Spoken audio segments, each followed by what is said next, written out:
These woods in northeastern Oklahoma are the site of one of the worst crimes imaginable. On June 12th of 1977, 2 busloads of Girl Scouts left Tulsa headed for Camp Scott, a Girl Scout retreat located on the Cherokee Reservation some 50 miles away. Among the girls were 10-year-old Denise Milner, 9-year-old Michelle Guzet, and 8-year-old Lori Farmer. What happened next is unthinkable. 3 young girls, beaten, sexually assaulted, murdered. There are children's names you always remember. Lori and Denise and Michelle, they're there. And they're never gonna go away. All of our innocence was lost that day. I can guarantee you there's not one counselor who wouldn't have given their life if we knew what was going on. The murders set the stage for a frenzied manhunt. They got several hundred volunteers looking for him.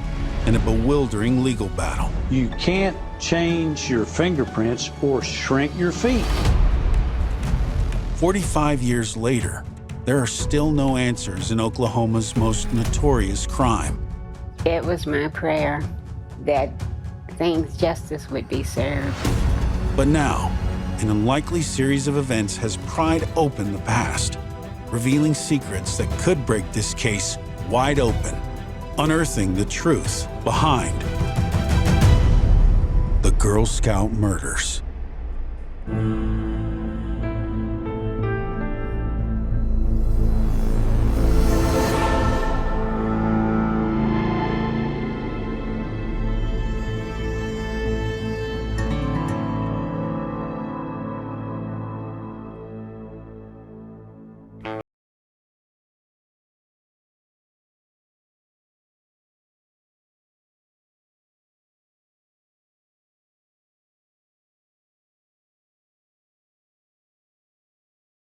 I'm from Locust Grove, Oklahoma. What was the atmosphere like in 1977? Well, I was 14 years old, so here's all I knew about the atmosphere. Boys, my girlfriends, swimming at all the various locations around Locust Grove, because there was all kinds of places to get into the water, basketball and cheerleading. And so that was my life. I mean, those were the things that I knew. And the song that was really popular at the time was Blue Oyster Cult, Don't Fear the Reaper, which is a song about love and death. And that was the song that just rolled over and over in my head into the summer of '77. And it was a song of riding around in the night, in the darkness, in a small town, in rural areas where there was no light, and having to build a campfire, telling stories to one another.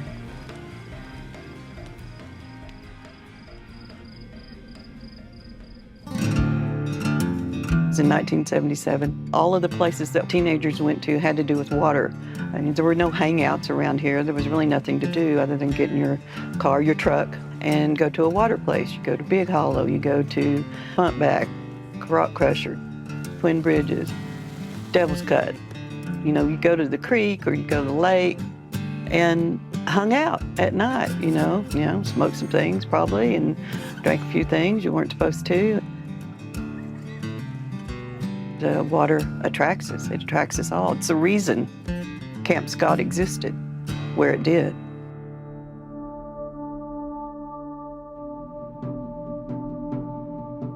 People were proud of Camp Scott. My mother was the editor of the local newspaper for years, the Mays County Chronicle. And 1976, the year before this happened, they did a big 2-page spread celebrating the camp and its origins. My feelings about what happened to these 3 girls, they go deep. And there's a feeling of shame and guilt because this is my town and I love this town and I loved growing up here. And then at the same time, you had the horrific thing happen here in Locust Grove. There was an atmosphere in this town, which I don't think was unique to this town, but there was an atmosphere of just a lack of protection of girls. There were teenagers who were known to drive around the camp and hoop and holler and shout and try to scare the girls at night. There was a back road that anybody could have driven in. Harold Berry, who was a trooper here, would go over to the camp whenever it was in session and just scatter the boys, keep the hooligans away.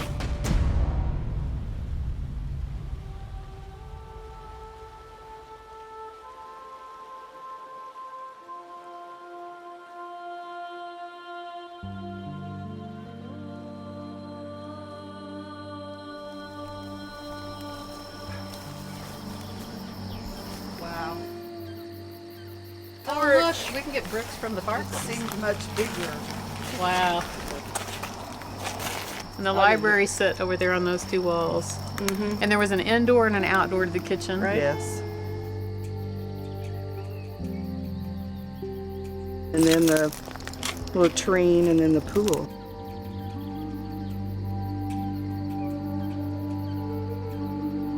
I think we can jump off here and go to Inspiration Point. Let's go to Inspiration Point. All right.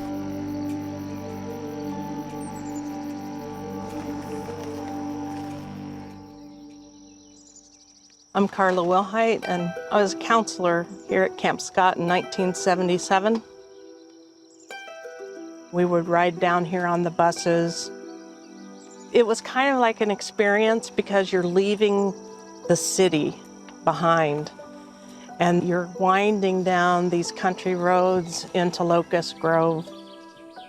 And you come through that gate and start down that road, and it's literally like driving into a cathedral, because the trees are just arching over and you're in this tunnel of light and green. Coming to Camp Scott was like coming home. It was something that you waited all year. You couldn't wait. You would pack your trunk and you make sure you had your creek hiking shoes and that you had your flashlight, that you had everything on the list. You brought stationery so that you could write letters to home and, tell your parents that you were doing great. But the biggest thing was just being with other Girl Scouts and learning how to be a part of Camp Scott. Yeah. Those are great. Jacket. Definitely. That's my brownie pin. My world pin. You The backside is 77 Camp Scott. Yeah. Big deal. It was a big deal. Well, just like it is today. I mean, exactly like it was. The sounds, the smells. It's just a beautiful place to be.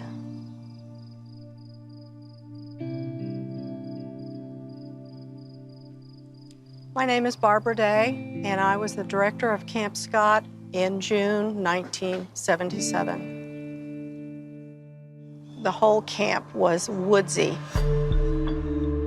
About 410 acres in total, so it was vast. There was one road in and one paved road out. Hi, my name is Michelle Hoffman. I was the support person to the camp director at Camp Scott in 1977. I was 15. One of my jobs was to assign the girls to the appropriate unit based upon their age. So for the first week, I knew all the girls that were coming. I knew their names. Among the campers is a precocious 8-year-old named Lori Farmer, a natural leader protective of her 4 younger siblings. 1977 is her first year as a Girl Scout. There's also Michelle Gouzet, a 3rd-year Scout. She has a passion for competitive sports, particularly soccer. She sat in her mother's lap the night before camp started and said that she would miss her while she was gone. And there's Denise Milner, one of only a few African-American girls attending Camp Scott this summer.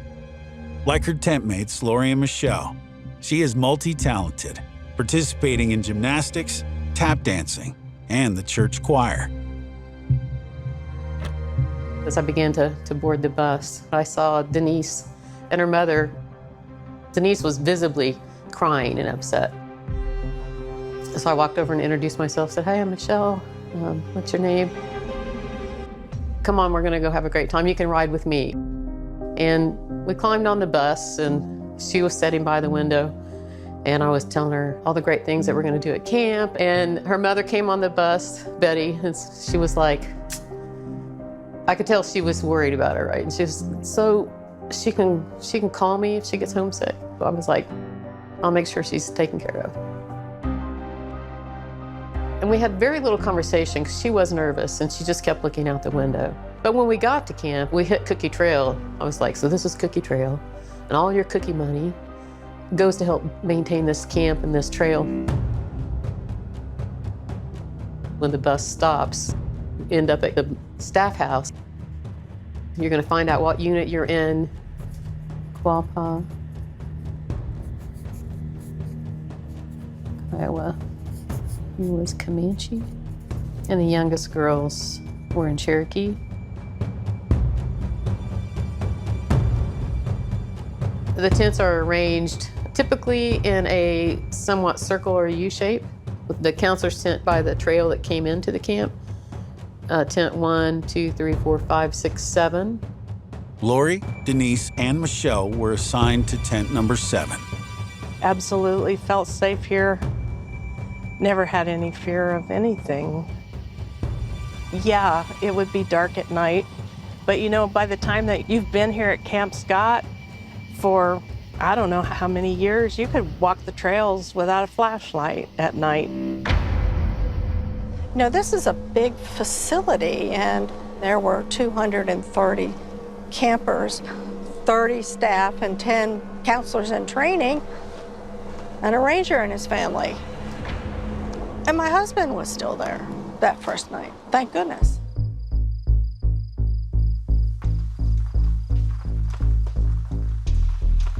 My name is Richard Day. My wife was the director of Camp Scott. Barbara, my wife, had asked me to come up and help the ranger put up the tents because it had rained and stormed the day before. He was behind and he wasn't going to be able to get all the tents up. I worked till probably 9 o'clock at night putting up tents with the ranger, and then I stayed with Barbara in the cabin instead of going back home.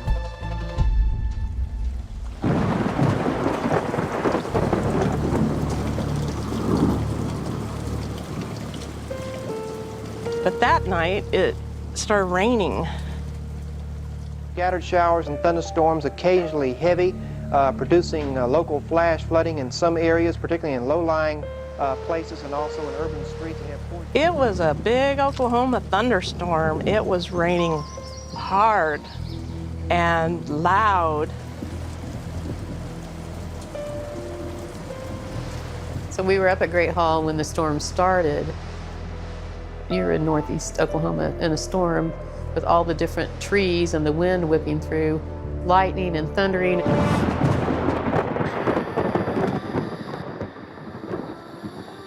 My name is Amy Sullivan. I was a 10-year-old camper at Camp Scott in Locust Grove, Oklahoma in 1977.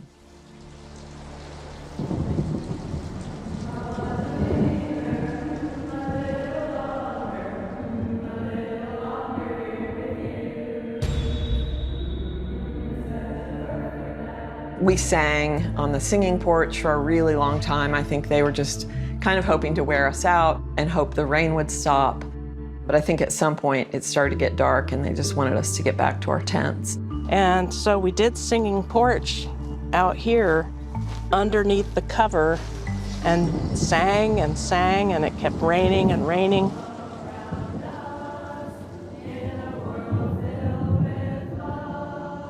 Finally, when it started to slack off a little bit and it looked like it was going to stop raining, we were given the go-ahead to go back to our unit.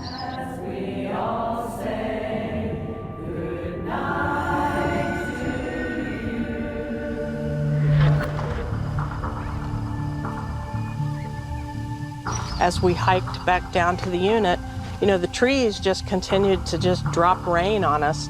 We were soaked and muddy. But once we were able to change our clothes, we went out and we tried to help each tent kind of get ready for the night. Yeah, there was just a lot of screaming and laughing, girls giggling and counselors yelling at us to be quiet. We went the back way out by tent 7 in the latrine, and I said, hang on a second, and I walked over to the front of the tent and I was like, good night, girls. Hey, Denise, it's Michelle. Just want to say good night. I'll see you in the morning. They were laughing, and, you know, I interrupted them laughing, but, and then we went on our way. I went out and I walked the whole circle around all 7 tents, you know, and at each tent, wherever they were, you know, being loud, I told them it's time to quiet down. And I did go out later that night because I heard a noise. Didn't really sound like an animal, didn't really sound like a person. It just kept going on, and it was kind of over across the fence. And I went out with my flashlight and I started walking over that direction, kind of trying to shine my light and see what it is. When I would shine my light, the noise would stop. So I'm like, okay. Turn around, start walking away. The noise starts again. So I do this a few times, and I can just feel this apprehension growing in me because I don't want to tangle with whatever that is. I can't see what it is. I don't know what it is. I was thinking it could be somebody just trying to scare me, you know, and ha, you did. So it's time to come out and laugh at me, but that didn't happen. I went back to my tent, and it eventually stopped, or I fell asleep. I don't know which. But I can't describe it. But like I said, I can hear it.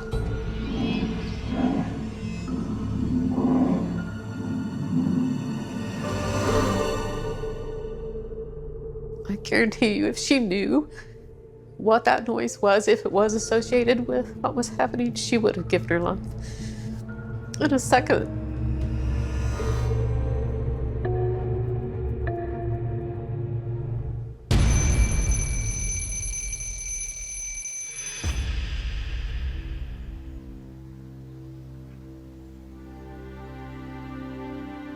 My intended routine that morning was to get a hot shower because the showers in Kiowa were cold water. I knew that the hot water wouldn't last very long at the staff house, so I set my alarm for 6 because I thought that would be plenty early to get up. So I grabbed my dry towel and put my glasses on when the alarm went off. I started up the road.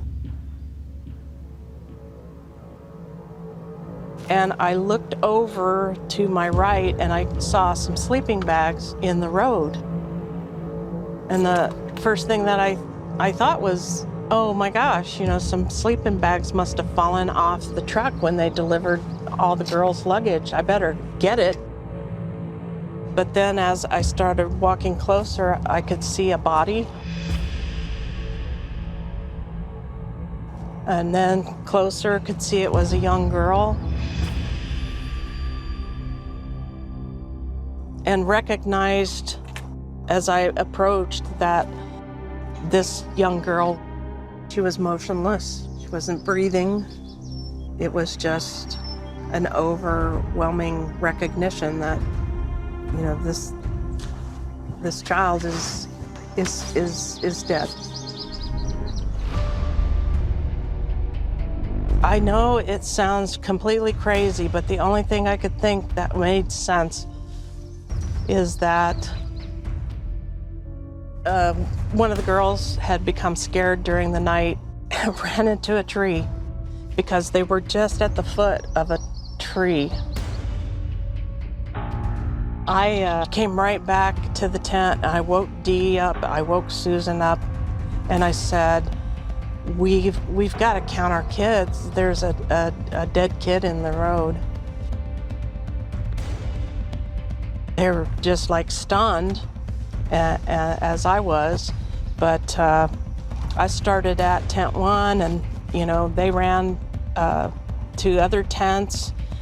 And we were actually going into the tents and feeling for a child in each cot. By about the time I got to tent 3, Susan came and told Dee and I, there's nobody in tent 7. So now we know we've got 3 kids missing. And I just started running up the road. I was breathless and trembling.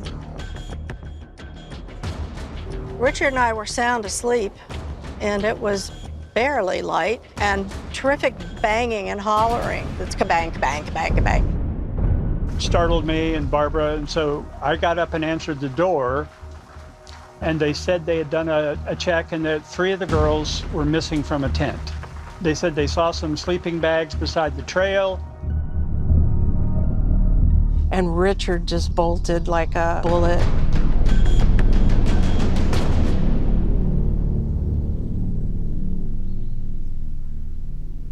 So I was walking with the counselors up this trail.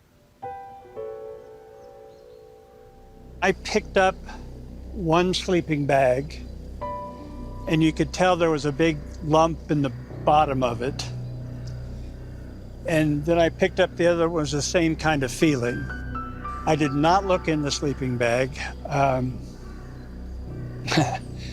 It's always haunted me a little bit why I didn't. I felt like if one of them had been alive, maybe we could help them. But later on, we found out they were already dead.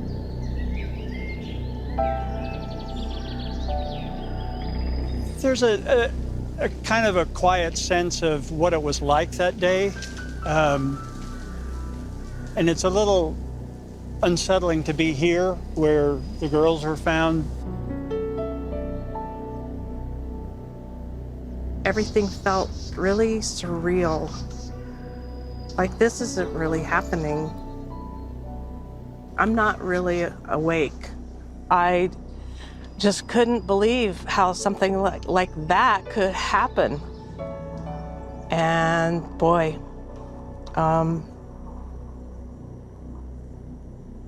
yeah, everything changed from that moment.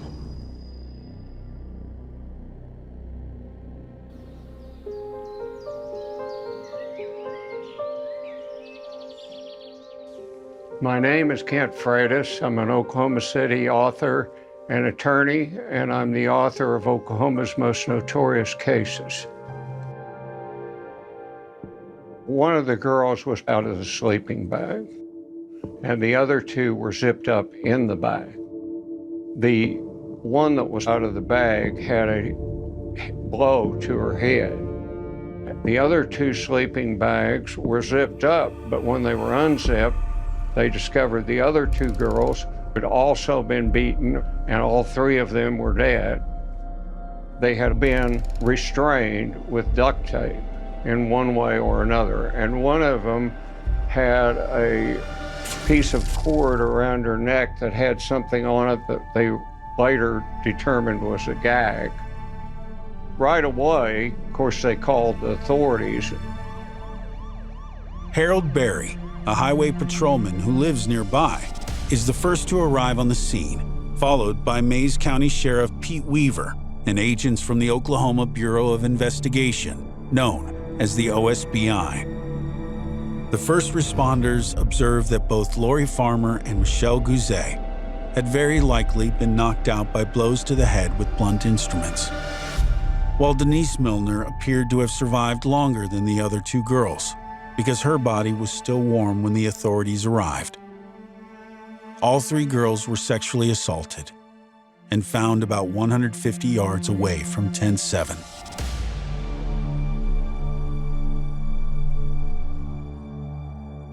Mayes County Sheriff Pete Weaver would not speculate as to the exact times of the killings.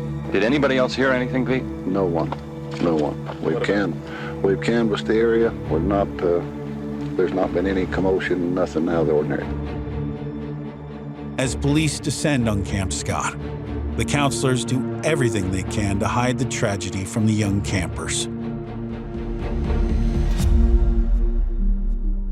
Barbara Day comes driving out in the camp station wagon. She's driving fast, right? And she looks panicked and she stops and she goes, "Where are you going?"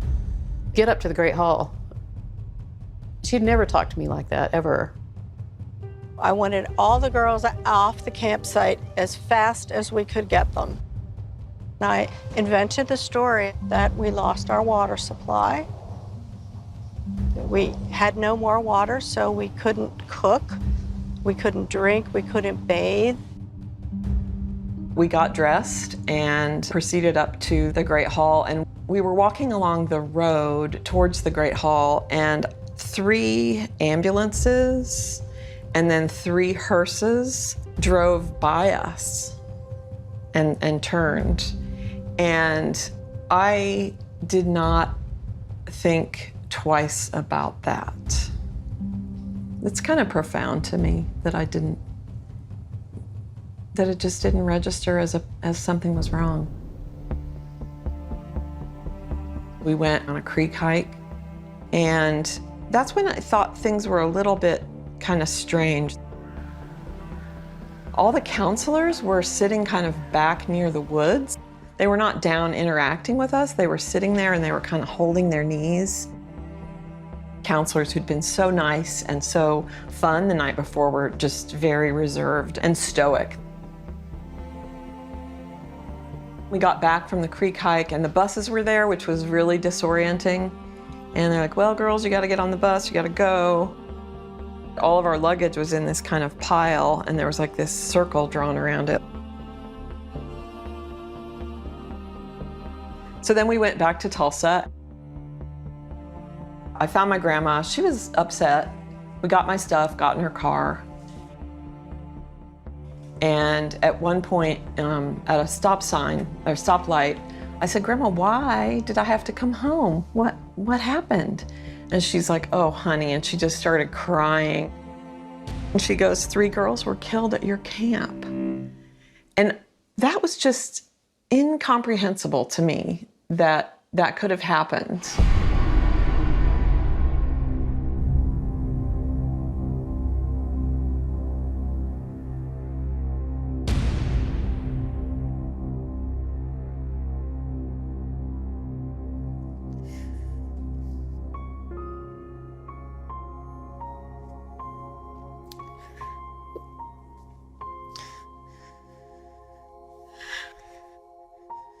When I learned what had happened to them, it was almost unbearable. To know that what they had to experience, and then to know it happened on our land and on our watch. And we weren't able to stop it. And I still clearly have a lot of emotion about that, because I can guarantee you there's not one counselor who wouldn't have given their life if we knew what was going on. I started having dreams that same week where I would be lying on the ground at the foot of the tree, and there was a large person over me, and I recognized in my dream that I was being murdered. Right after and all through high school, I didn't really realize what was the impact.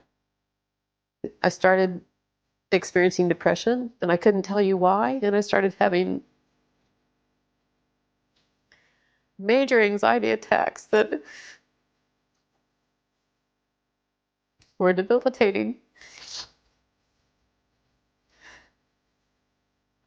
And I really couldn't tell anyone because I thought I was losing my mind.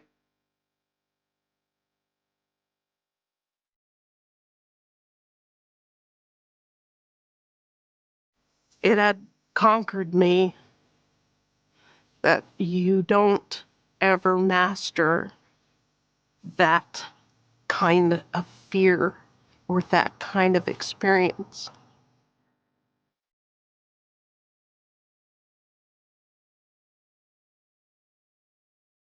At the crime scene, police begin collecting evidence, looking for possible clues.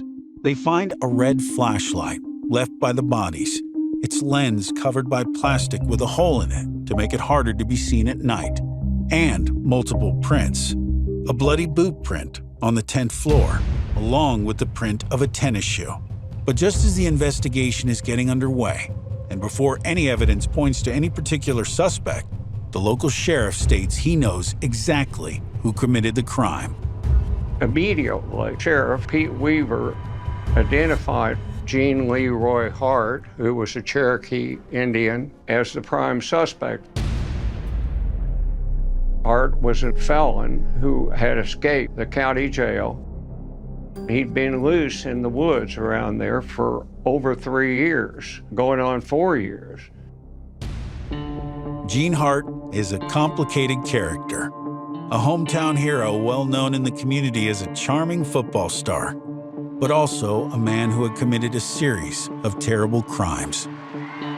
He had grown up about a mile or so from the camp, so that wasn't entirely illogical to make him a suspect, but really the entire investigation from that point forward focused on Hart. Hart had been convicted of raping 2 young women. He had tied them up, raped them, and left them in the woods in Mays County. He went to the penitentiary in McAllister for that. He served a little over 2 years, and he got out. Not too long thereafter, he was convicted of a series of burglaries, really, and this time they threw the book at him, so he was put back in McAllister. In 1973, Gene Hart escaped from the county jail where he had been brought for a hearing.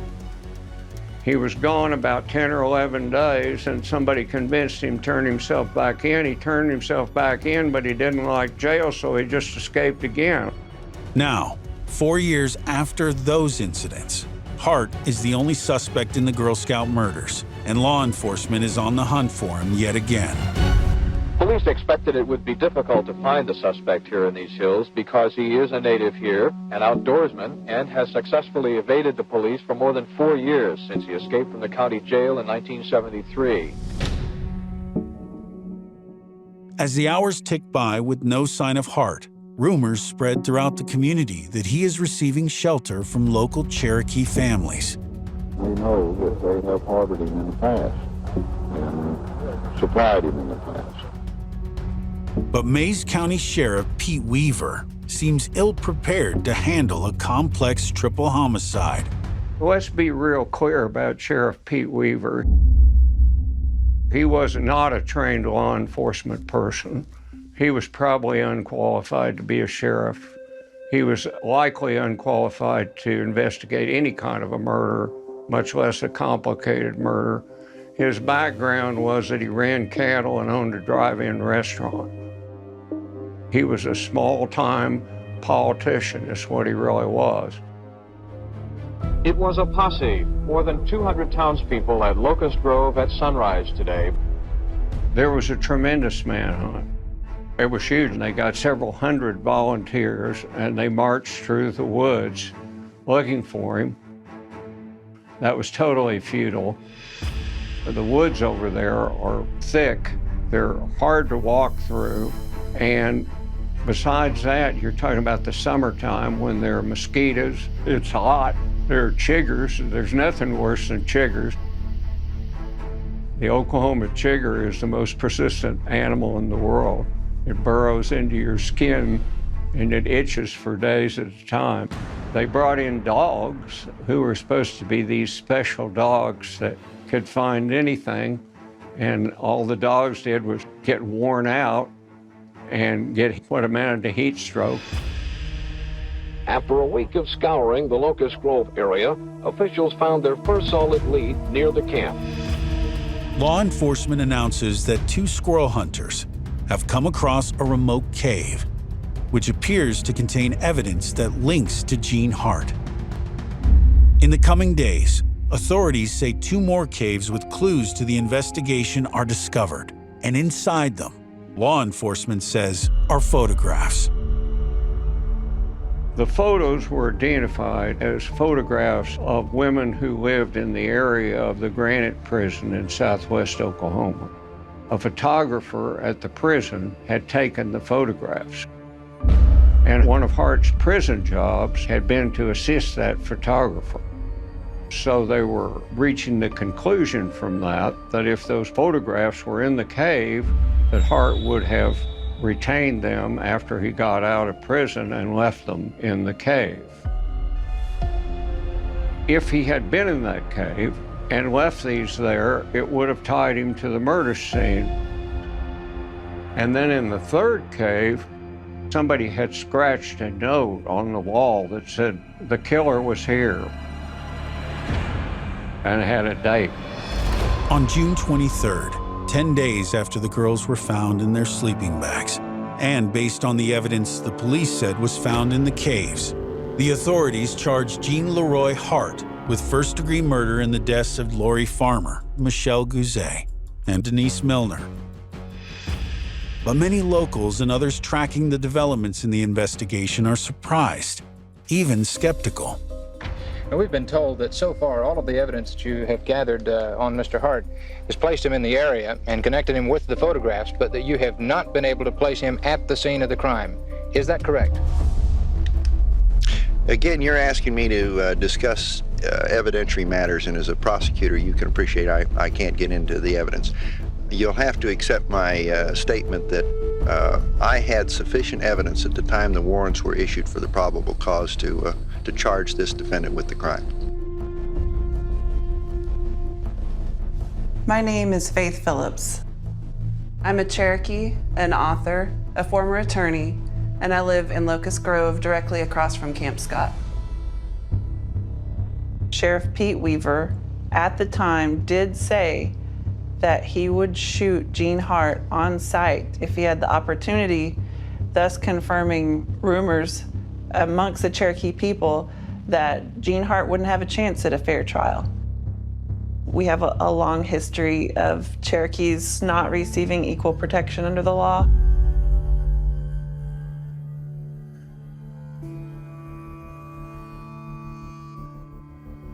I'm Ross Swimmer, former principal chief of the Cherokee Nation. We didn't have adequate housing. We didn't have water to most of the communities.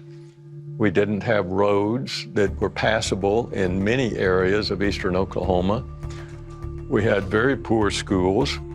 A lot of times your county governments were non-Indian, and that created conflicts sometimes with the Indian population. And anytime you get into a situation where you have a Cherokee like Hart and horrible crime has been committed and law enforcement has said this is a person that did it, you are going to have the other side, the non-Indian community, say, well, you know, that's what happens with Indian people around here. They just, you know, are uncontrolled. They do bad things.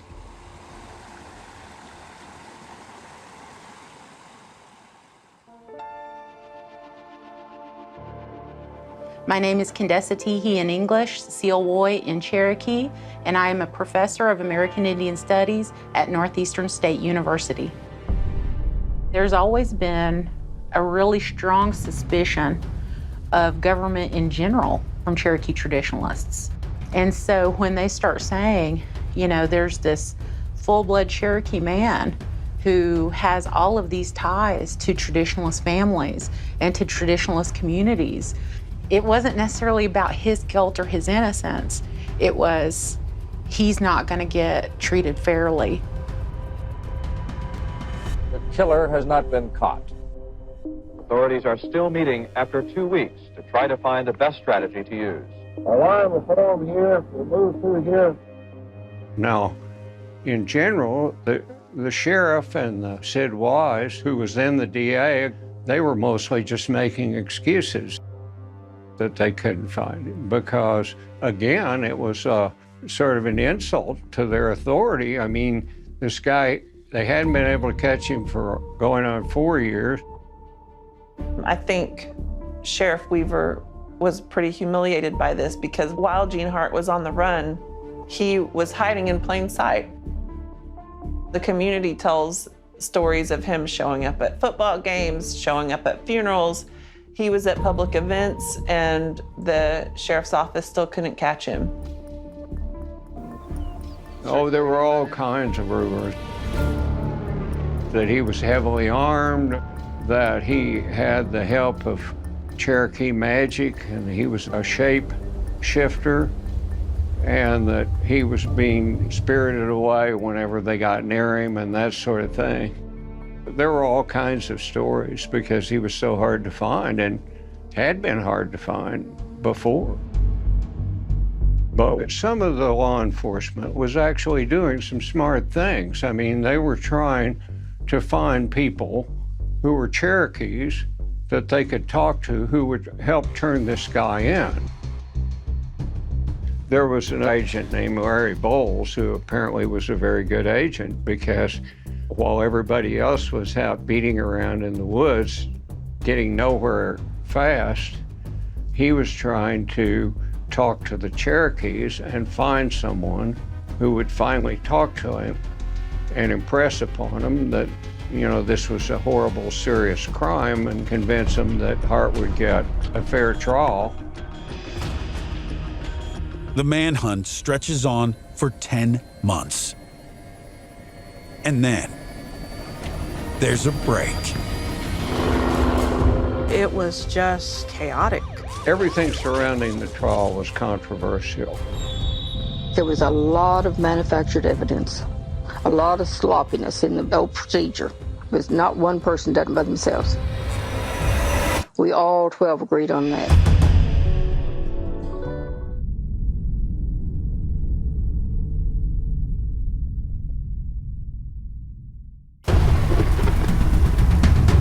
Three girls, 8, 9, and 10, were beaten to death early today while spending the first night of a week-long stay at a Girl Scout camp in northeastern Oklahoma. All of our innocence was lost that day. Immediately, Sheriff Pete Weaver identified Gene Leroy Hart, who was a Cherokee Indian, as the prime suspect. These two squirrel hunters came upon this cave. Eventually, there were 3 caves discovered, and each cave seemed to have something that linked back to the investigation. It was just assumed he was guilty. And if people are assuming he's guilty, then the thought was they're not going to treat him fairly. It was rumored Gene Hart had support from local Cherokee families. He was somewhere around there hiding, yet they couldn't find him.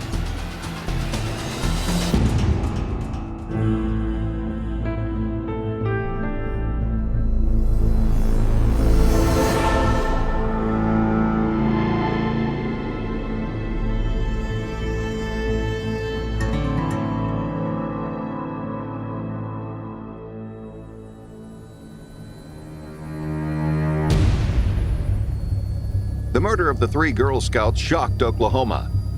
Law enforcement officials thought they knew who did it, and for 10 months they searched the hills of northeastern Oklahoma looking for this man, Gene Leroy Hart, a 34-year-old Cherokee Indian who had escaped from the Oklahoma penitentiary 5 years ago.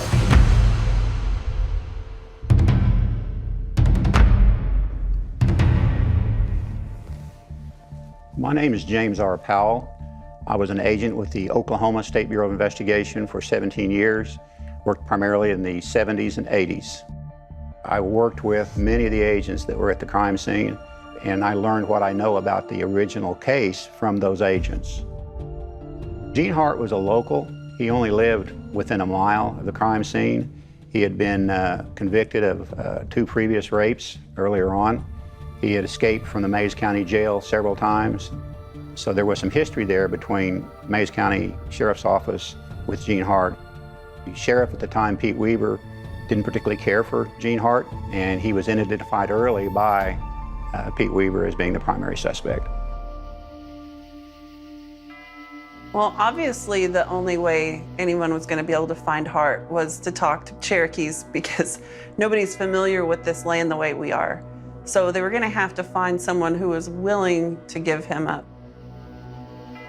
In the spring of 1978, almost 10 months since the murders of Denise Milner, Michelle Guzet, and Lori Farmer, that's exactly what happens.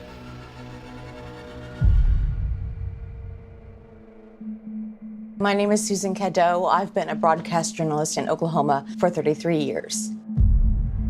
Larry Bowles was an Oklahoma State Bureau of Investigation agent who was part Cherokee. So that gave him access right away, where some who were not affiliated with the tribes would not have that access. That's a major in right there that turned out to be a big help in this case. Hart was staying with an old Cherokee named Sam Pigeon in a remote cabin in the Cookson Hills in eastern Oklahoma. It was about 50 miles south and a little east, I think, of where the crime took place. It was back in the woods, no road in there, no traffic. No people ordinarily would go there. And that's been a hideout for bandits for 100 years or more. I mean, you're going back to Pretty Boy Floyd. There's a place called Robber's Cave. It's the same sort of terrain. But that whole area over there, they have a reputation of being closed-mouthed and not cooperating with the law.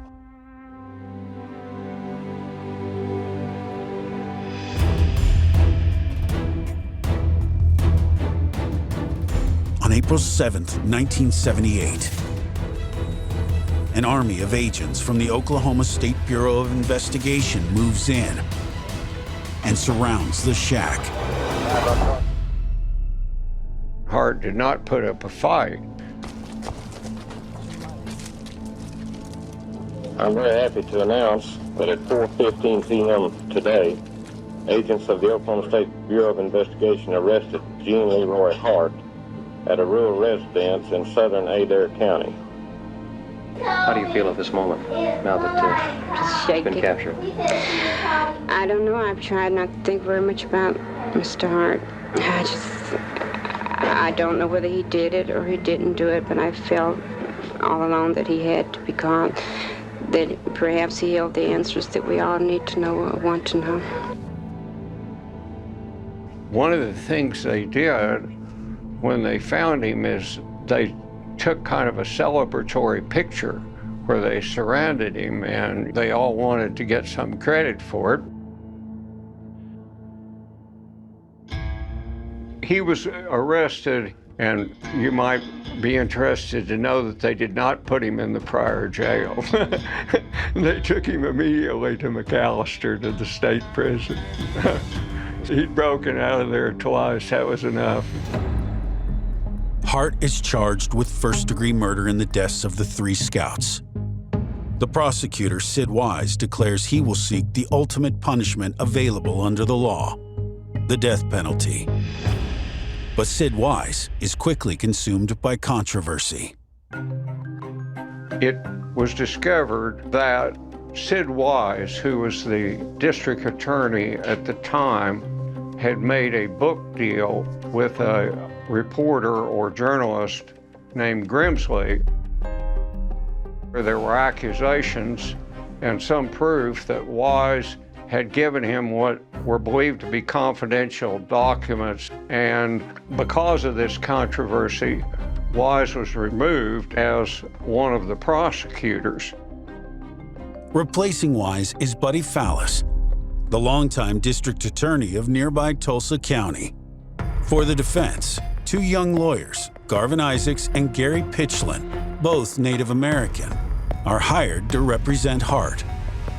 Isaacs had never tried a murder case before, had never defended someone accused of murder before. Your first murder case is something of this magnitude. The whole state is embroiled in it. 3 little girls, the nation knows about it.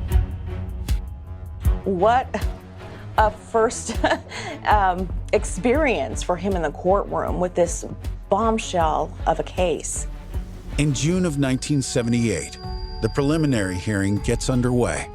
It's like a mini trial, where the judge decides if the case should go to trial. And it's here that campers and counselors share a frightening tale of events leading up to the murders.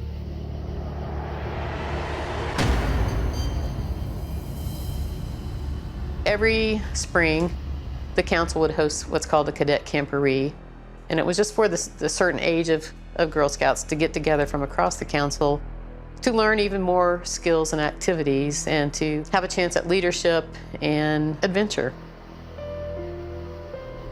And there was a girl with the Girl Scouts walking through the woods. And she panics and screams and calls the adults around.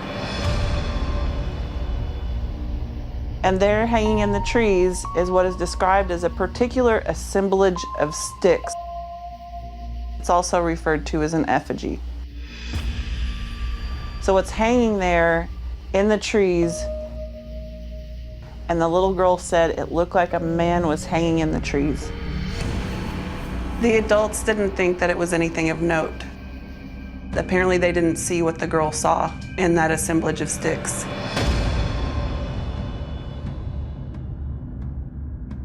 Pre-camp, the only were counselors and myself. And someone found a cut, and I think it was in the body of the tent, and maybe at the back of the tent. A long cut, about 3 feet, big enough for anybody to crawl in or out of. There were also some other things missing. There was one of our axes or hatchets was missing from the unit kitchen, which was kind of the central meeting place in the unit.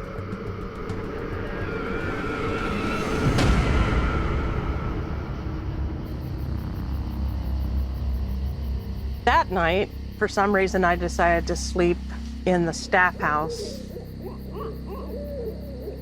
I was the only one in there. It was dark. There's a vapor light out in the front, but in the back, it's just woods. I heard somebody walking behind the staff house.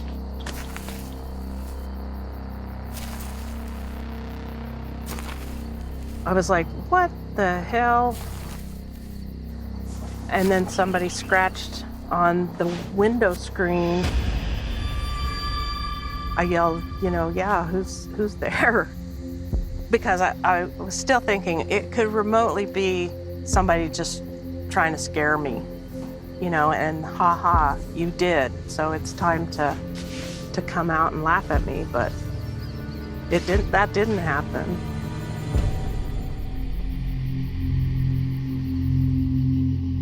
The next day, we went up to the Great Hall for dinner, and afterwards we went back to our unit. We got into our tent.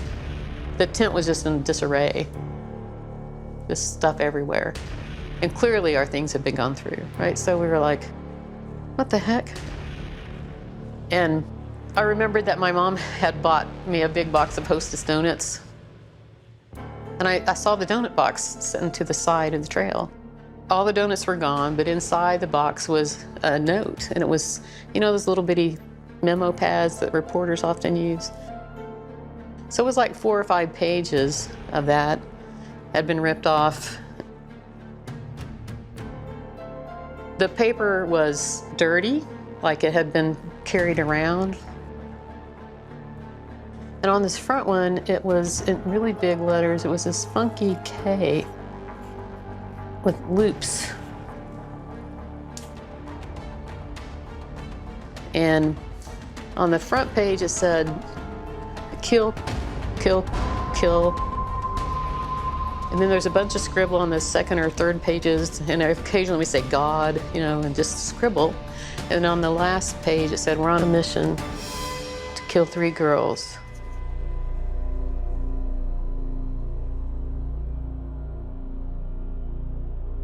And I showed it to my friends, and they're like, well, that's weird. I said, we should probably take this to Barbara. I didn't know what to do with it. I just didn't. It could have been a prank from a camper. I just had no idea what that was. After Barbara, the camp director, dismissed it as a teenage prank, the note was thrown away and never turned over to authorities.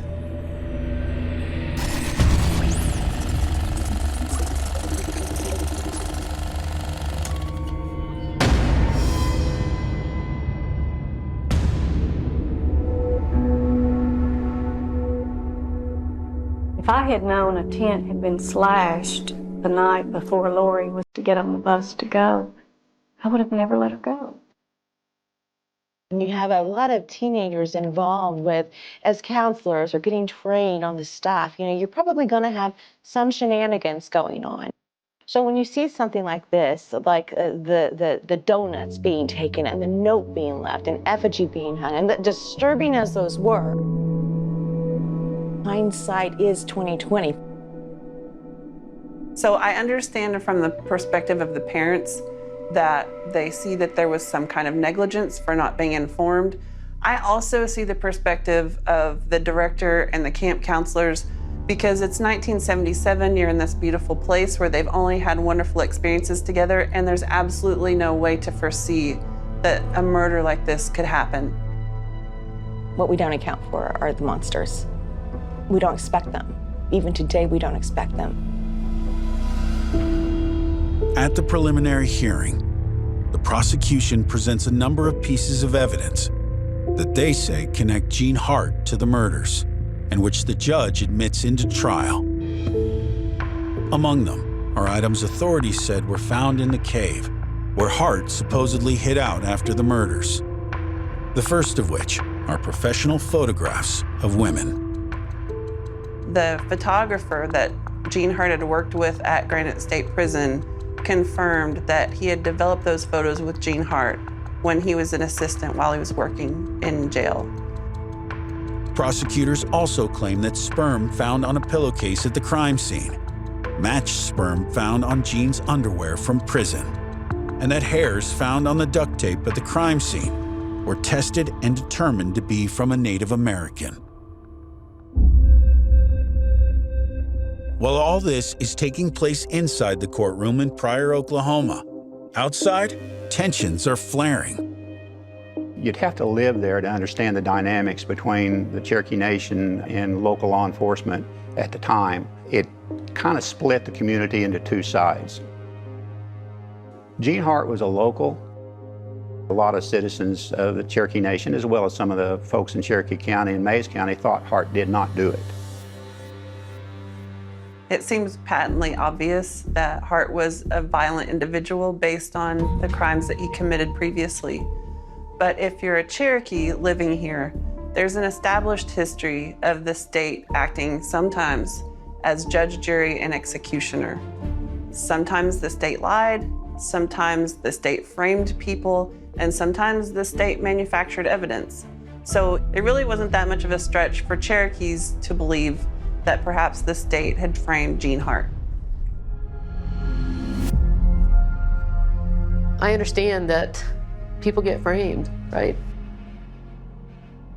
But if I thought a Cherokee man had committed those murders, I'd go after him. I wouldn't give him grace because he was Cherokee.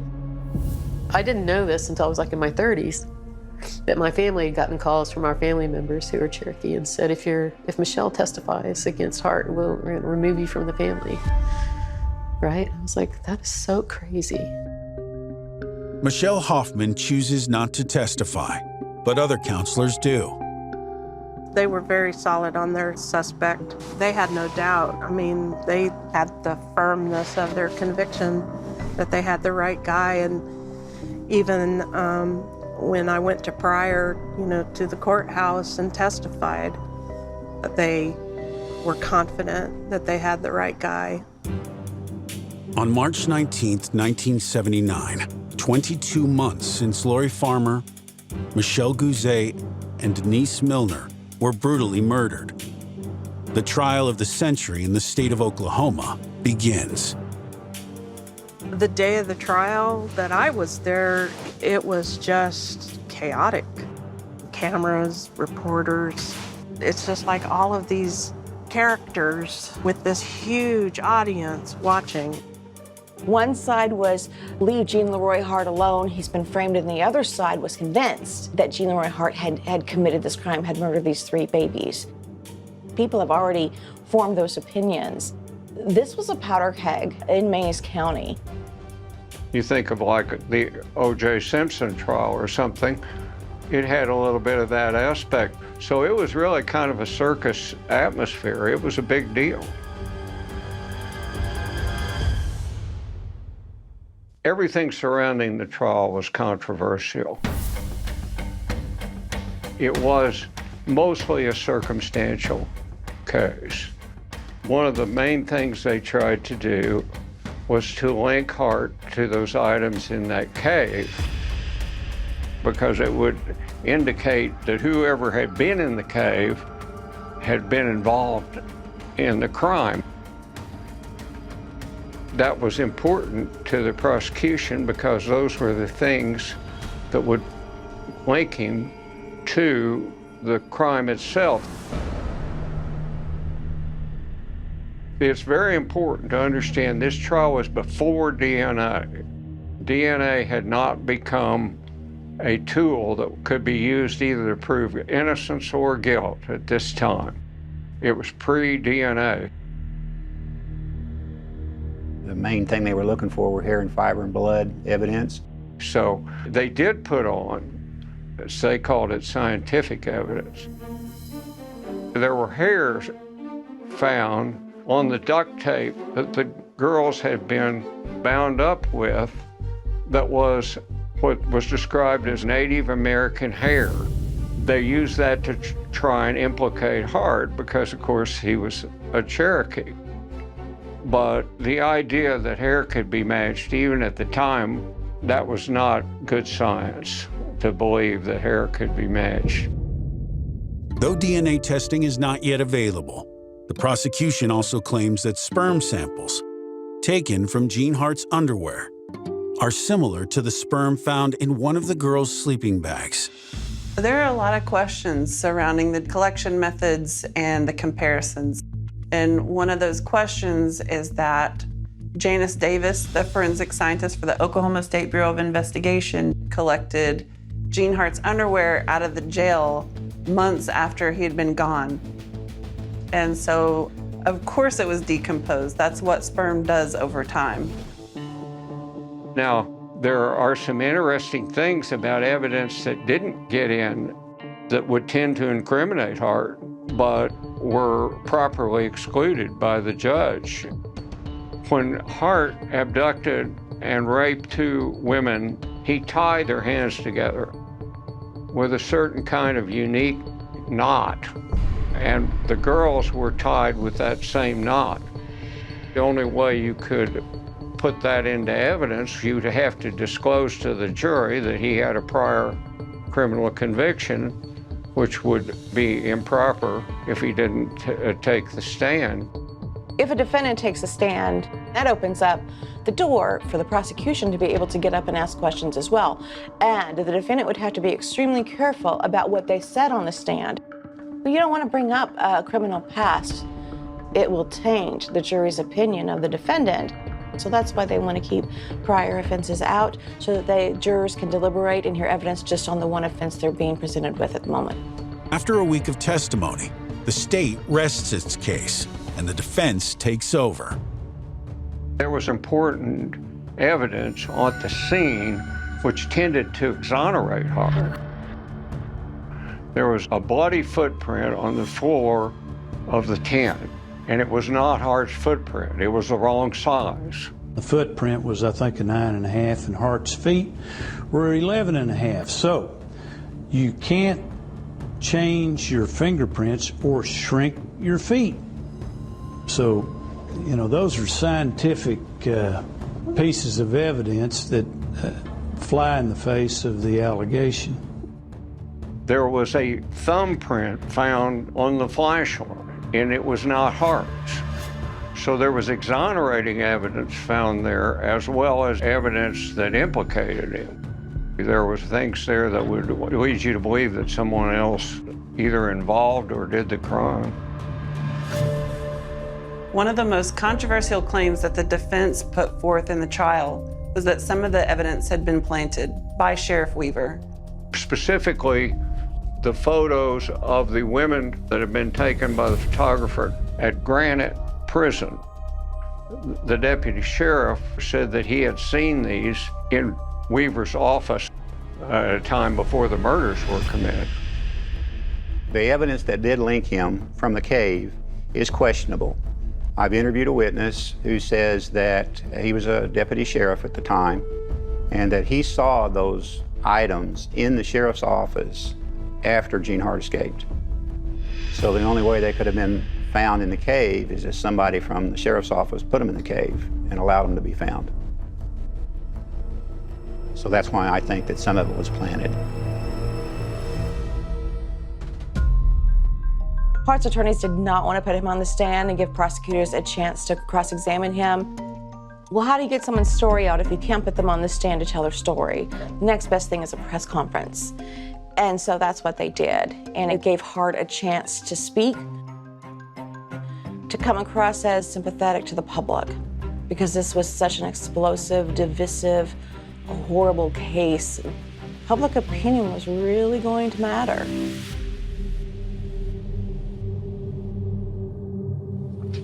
My religion is twofold, in that I believe in the Bible, I believe in God, I believe there'll be a second coming of Christ, but I also believe in our ancient and traditional Cherokee religion. And in the end, I would guess that it would be my opinion that they both will eventually relate to the same one, because there's only one God. Gene Leroy Hart came across really well. You know, he looked good, he was coherent. He didn't come across as the monster you would envision who would murder 3 little girls. For those on the side of the line who were sure that Mr. Hart had committed these crimes, this had to have really hurt. It had to have felt really disrespectful to them, because in their minds, he had killed their children. The entire trial spans 11 emotional days. But the all-white jury spends just 5 hours deliberating before making their decision.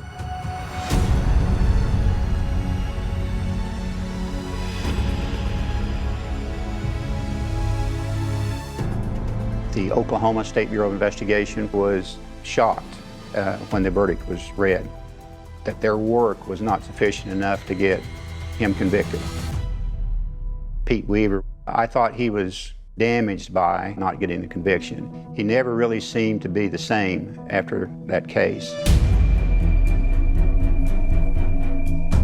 At least some of the jurors were extremely critical of the investigation. One juror made a comment to the extent that it was a screwed up mess, or words to that effect.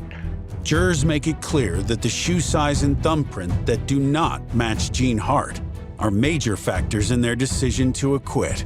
They also point out that the Oklahoma State Bureau of Investigation lied on the stand about taking the photo of Hart at the time of his capture. Juror Leela Ramsey says it best in an interview with local television after the trial. Larry Bowles was on the stand. He was talking to the jury, and Garvin Isaacs asked him, said, were any pictures taken the day over there when they arrested Gene Hart? And he said, no, not any. He said, you didn't take any pictures? And they said, no. We're sitting here looking at 8 to 10 glossies of that very man posed like he'd bagged a big game. He lied to us. I'm not saying he's not guilty, but I am saying that the evidence showed he was not one person done by themselves. We all 12 agreed on that. That there was enough evidence to show that it had been more than one person. There was a lot of manufactured evidence, a lot of sloppiness in the whole procedure. If you think about just the logistics of trying to control 3 little girls why one of them wouldn't have woken up and screamed or run or something that would have disclosed the presence of whoever the killer was.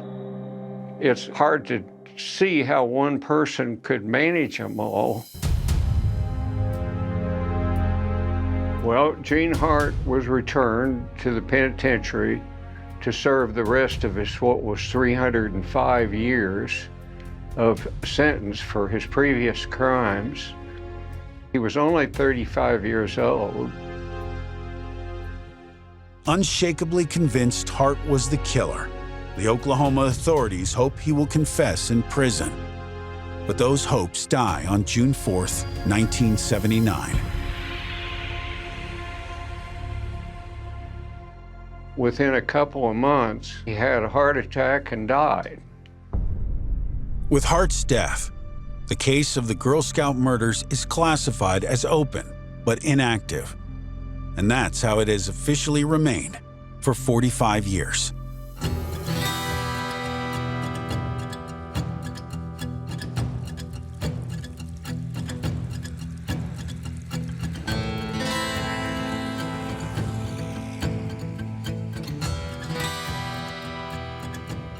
I was born in Arkansas, but my entire life was spent in the Cherokee Nation in a little town called Proctor.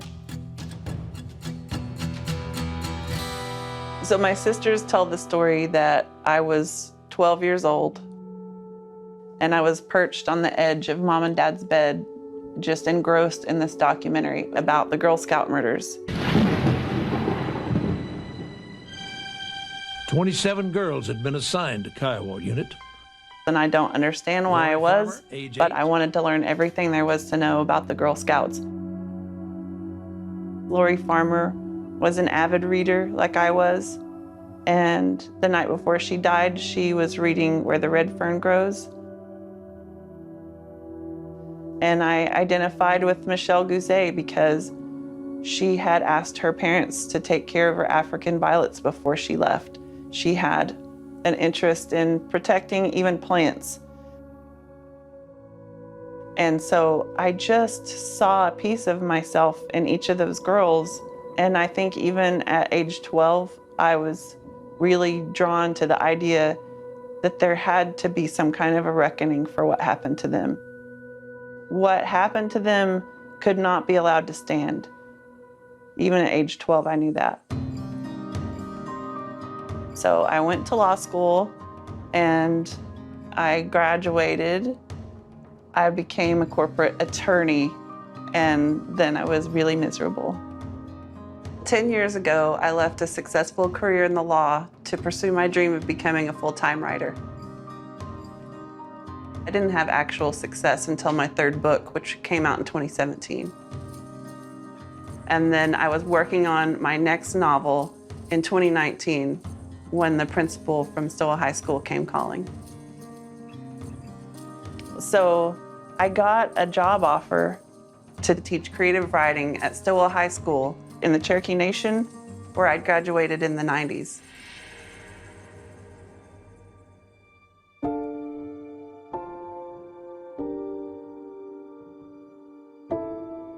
We have this concept, it's like a core tenet of the Cherokee Nation. It's called Gadoogie, and it means that you put the needs of your people ahead of the needs of your own.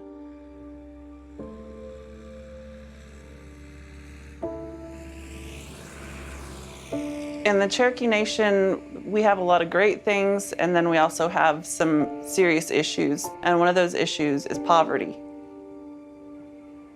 At Stowell High School, we're 85% Cherokee, and it's also 45% child poverty. I felt like I could probably have an impact on Cherokee kids, and that was really what motivated me. I started encouraging them to tell their own story and the story of their town. I thought, hey, we can make a podcast together and be a part of retelling the story. So one group decided that they were going to study the Girl Scout murders. It was kind of heartbreaking for these girls. I'd like there to be a lot of answers to what happened and the right answers. It doesn't feel real Like, it's just crazy. It's really just crazy. We wanted to know who wants to do this to innocent children. It's been over 40 years since these horrific crimes, but many questions still remain unanswered. We wanted to speak with law enforcement about the crime scene and the investigation, but over 40 years later, many of the detectives and law enforcement have passed away. The next day, I told my students, "You're not going to believe this. I think we got some new information." Okay, so something really crazy happened. I just got finished writing about it in my journal, but I feel like something really crazy is happening, and I want to make sure that I have a record of it.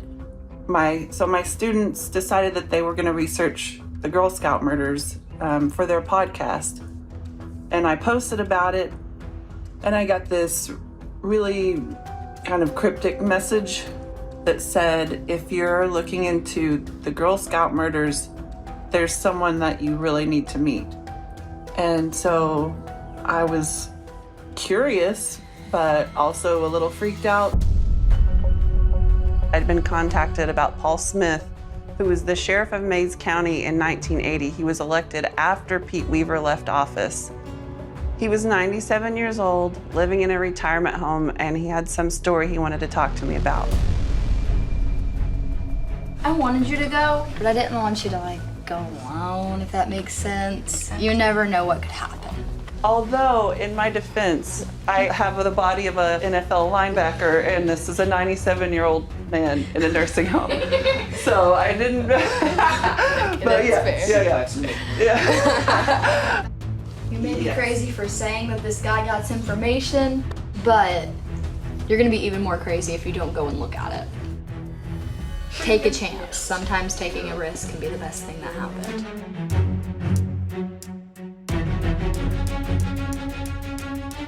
I knew he was about to drop some truth on me. I was not prepared, though, for what I heard. It was one of the most extraordinary stories I've ever heard, and still to this day, it still boggles my mind. I know who did it.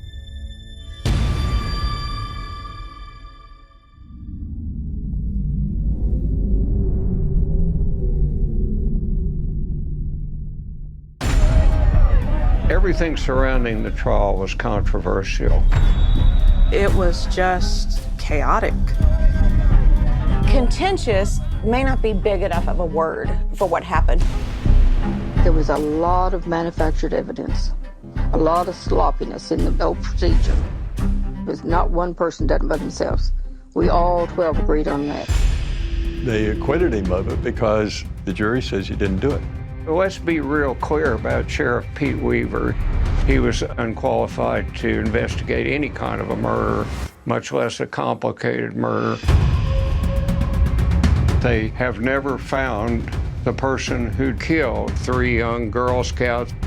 How many cases that are 50 years old that ever get solved? 2020, I became a teacher. I thought, hey, we can make a podcast together. One group decided that they were going to study the Girl Scout murders. It's still like a cold case. Maybe there's something else that needs to be found here. And I told my students, "You're not going to believe this. I think we got some new information." I know who did it.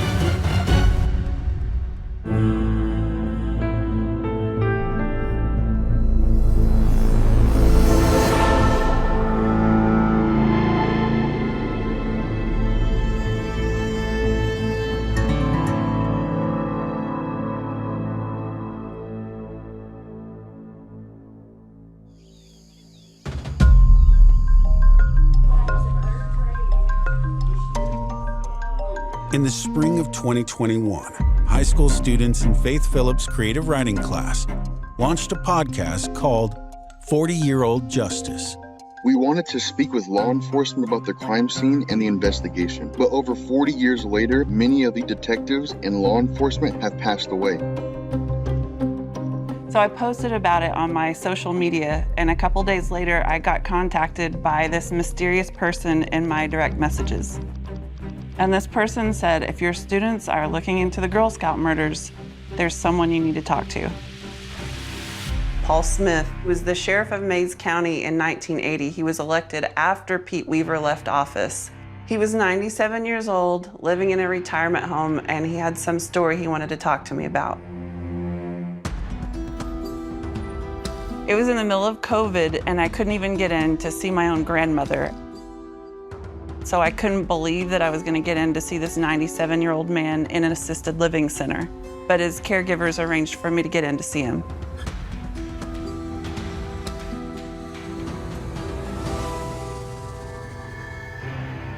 Paul Smith was a local cop in Locust Grove, Oklahoma at the time of the Girl Scout murders in 1977. In 1980, he won election as Mays County Sheriff, succeeding Pete Weaver, who had led the manhunt for Jean Leroy Hart. Smith promised to solve the case where Weaver had failed.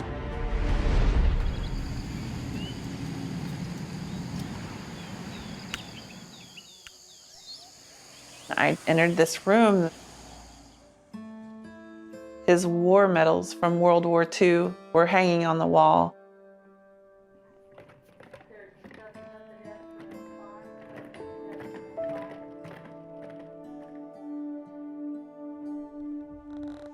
It was apparent to me he considered himself a man of the law, and he was very proud of it.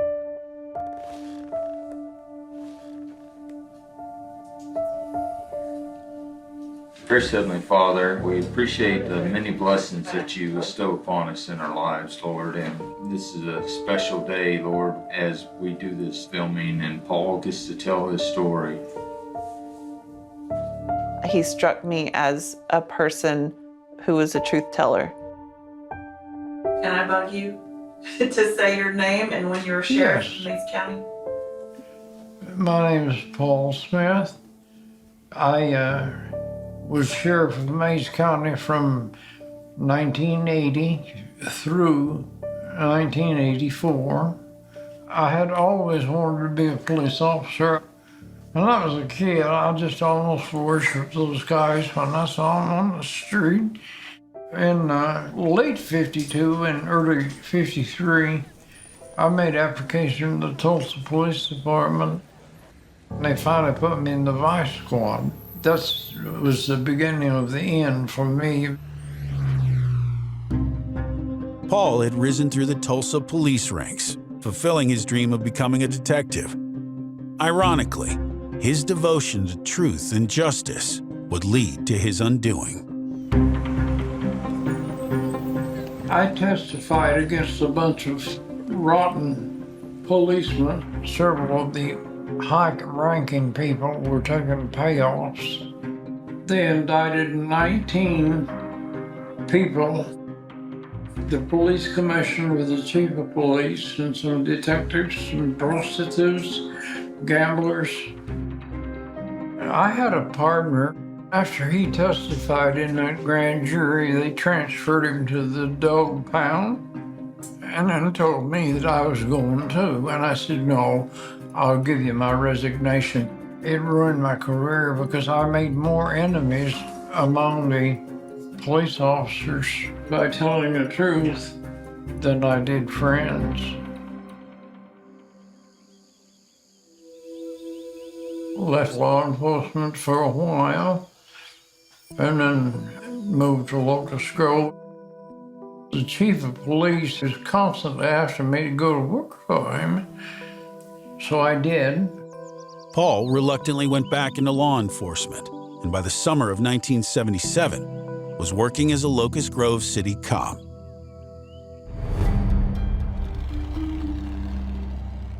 On June the 12th, 1977, I was sitting on a bench in front of the Wilson Cunningham Funeral Home, and as I sat there, I saw these big buses go through. I assumed carrying the little Girl Scouts, following the bus, but it was a Dodge Super Bee, a dark one. There may have been somebody in the back that I could not identify and not even sure, but the two in front I recognized because I had had problems with them before. I had arrested that driver a number of times. The day they discovered the bodies, I was out of town all day. I learned what had happened after I got home there on the night of the 13th of June, when this terrible, terrible tragedy happened. It was just 2 miles out of our jurisdiction, so all we could do was offer information and what we could to assist the Bureau.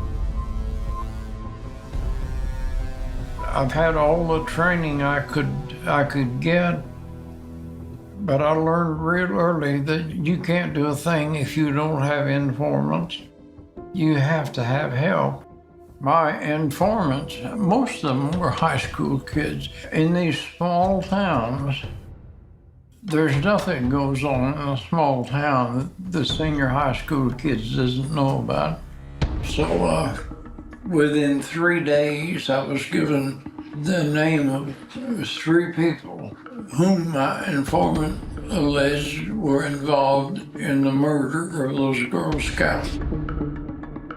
So one of Paul's informants told him that he saw 2 of these suspects walking north on a local highway on the morning of the 13th without shoes or shirts on.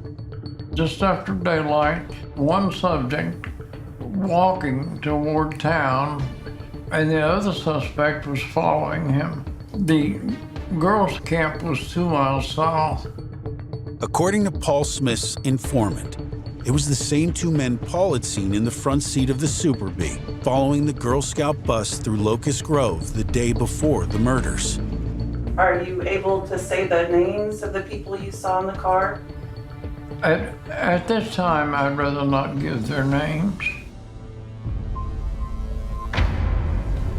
Paul did not name these suspects on camera because they have never been publicly named, and 2 are alive and still reside in the area. And my informant told me one suspect went to a home of a friend and got her to take him to Tulsa.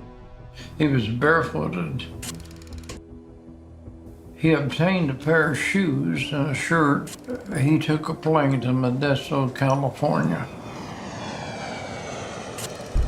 My informant said the 3rd suspect had a sister. She said that her brother came home just before daylight, and she said, I knew that he took drugs, but I've never seen him that high before. His shoes were bloody. He had blood on his clothing. And she said, what happened? And he said, I killed a deer. He sat down in the middle of the floor and took 2 pie pans and was sitting there with a spoon transferring the water from one pan to the other. When he'd get it full, he'd transfer the water back, and he kept repeating those little Girl Scouts. Those little Girl Scouts. The next morning, he reasoned to tell his sister, if you ever say anything about last night, I'll kill you. And I believe he would have. Paul Smith explained to Faith that he was just a city cop who didn't have the power to bring charges. He was passing his information on to Sheriff Weaver and also the Oklahoma Bureau of Investigation, or OSBI, who had control of the case. Harold Berry was a highway patrolman. He was kind of a liaison between myself and the OSBI. He would relay it to them as I got information. Whether they got the message or didn't act on it, I have no idea. For the next 10 months during Gene Hart's manhunt and the following 12 months of investigation after his capture, the small-town cop conducted his own parallel but unofficial investigation, always sharing his findings with Harold Berry, his OSBI liaison. But neither Paul's nor anyone else's information helped push the case forward. For whatever reason, none of the three young men whom Paul Smith regarded as suspects were ever arrested. By the end of 1979, 30 months after the murders, with no movement in the case and the community still desperately wondering who killed three little girls, the local cop takes matters into his own hands. And so Paul Smith decides, I'm going to run on the prospect of solving this case and bringing peace to Locust Grove. And he ran for sheriff and he won. The day he took office, he was so excited because he was going to finally get access to all of the reports, all of the evidence. But the newly elected sheriff is in for a shock. There was a folder in there that said Gene Hart, but nothing in it. None of the investigative reports from those who had already investigated the crime were there. It was empty. Gene Hart died in prison 3 months after his acquittal, where he was continuing to serve time for his previous rape convictions. But Sheriff Paul never believed the story died with Gene. So he decides to go it alone. As sheriff of Mays County, he now has the power to launch his own official investigation, starting with the 3 suspects he himself witnessed in the Super B, none of whom were Gene Hart. Paul's prime suspect was the Super B's front seat passenger, a 19-year-old high school dropout who was in and out of jail for multiple offenses. Just 5 months after the Girl Scout murders, he went to prison for exposing himself to kids near the creek, not far from Camp Scott. And he was still serving time when Sheriff Paul went to see him in early 1981. Because he died in 2011, Paul Smith has agreed to identify him on camera. His name is Buddy Bristol. Buddy Bristol was a White Locust Grove resident with a long rap sheet. According to locals, he was known for stalking young girls and torturing animals. After repeated visits to the prison to interview Buddy, Sheriff Paul Smith gets something extraordinary: a verbal confession. They had been drinking beer and doing drugs for 3 straight days. He said they were low on money, and they were thinking of some way they could raise the cash and decided that chaperones for those girls out there would probably be loaded with money. Bristol said they waited till sometime after midnight, and so they hit that tent. They all just hit that door at the same time. One had a crowbar, one had a roofing hammer. According to Paul's story, Bristol told him that 2 of them entered the tent from the back. One hit Lori Farmer and one hit Michelle Guzet. But Denise Milner bolted out the front of the tent, and the 3rd person caught her as she was trying to make a run for it.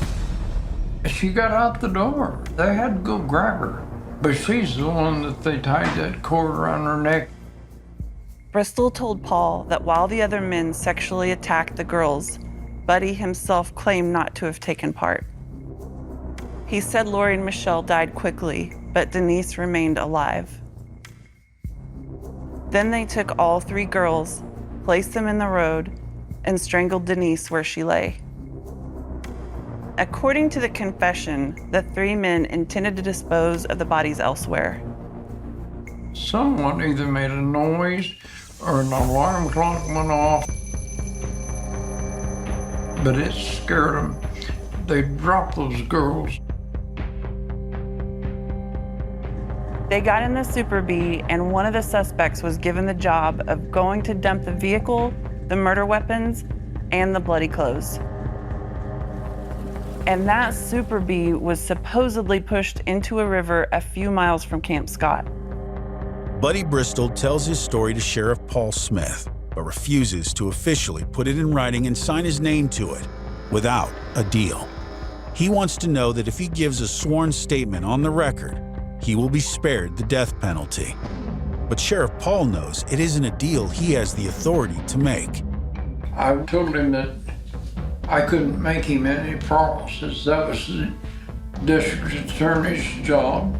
Well, my district attorney was Jack Graves, who is now deceased. I went to Jack Graves that day, and I said, he's waiting for us down there, and he's ready to unload. He said he'd tell you everything if he could make a deal with you. And the DA jumped out of his chair, shook his finger at me, and he said, hell no, I'm not going down there. As far as I'm concerned, the man that killed those Girl Scouts is in his grave. And that's where he belongs. Paul's welcome as the public servant of the people of Mays County was an absolute closed door and a wall to all of the information that could be used to find justice in this case.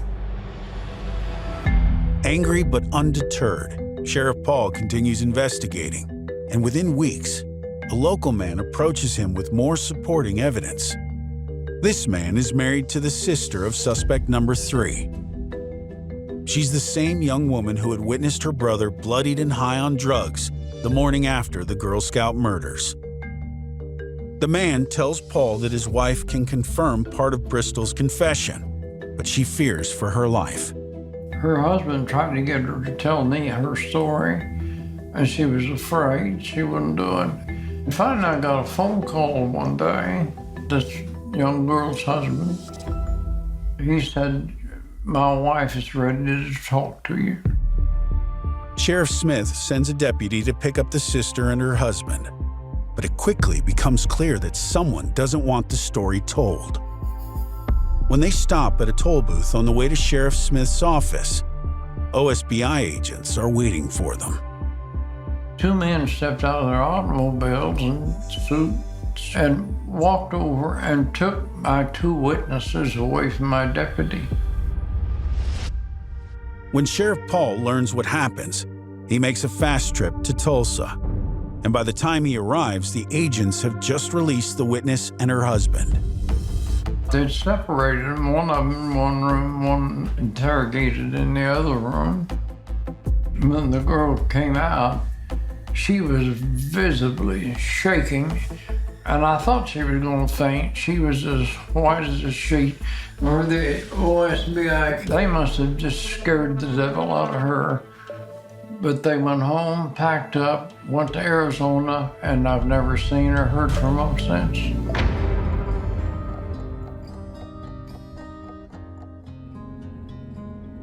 For a long time, it was hard to get a good night's sleep. I just was so wound up in that case and angry at the same time because I couldn't get any help. All I needed was authority to let me file on these guys. Despite obtaining a verbal confession from Buddy Bristol and identifying this other witness who could corroborate part of Buddy's story, Sheriff Paul Smith found his investigation shut down at every turn. During his 4-year term as sheriff, he couldn't convince anyone in Oklahoma law enforcement to pursue murder charges against his potential suspects. Those agents were not going to see some punk from a small town wearing a badge do what they could. And they did everything to keep me from bringing that to light. That's why I just finally forget it. And I was so tired fighting that I knew I couldn't take another 4 years in that office. After his term as sheriff, Paul retired from law enforcement and became a farmer. But for the next 3 decades, he never forgot about Lori Farmer, Denise Milner, and Michelle Gouze, or the 3 suspects he believed were responsible for their murders. In 1990, 6 years after leaving office, Paul decides to go public with his findings in an interview on KJRH in Oklahoma. Paul Smith's research led him to a far different conclusion than the original investigation. Such as there being one man involved. That just simply isn't true. You can look at the autopsy reports. In each one of them, a man had to have a different tool in each hand. One with a square serrated face like a hammer, and the other one was something like a pipe or a crowbar. Paul does not reveal Buddy Bristol's verbal confession in the TV interview. And still, strangely, no one in Oklahoma law enforcement pursues the case, even though Gene Hart was acquitted and the jury was unanimous in thinking, like Paul, that no one person could have committed this triple homicide. Paul felt like he couldn't stop until he had been heard, and he still felt that way at 97. He was still waking up at 4 a.m., poring over these files, trying to figure out how he could bring this attention to the public eye or to any official who would take him seriously.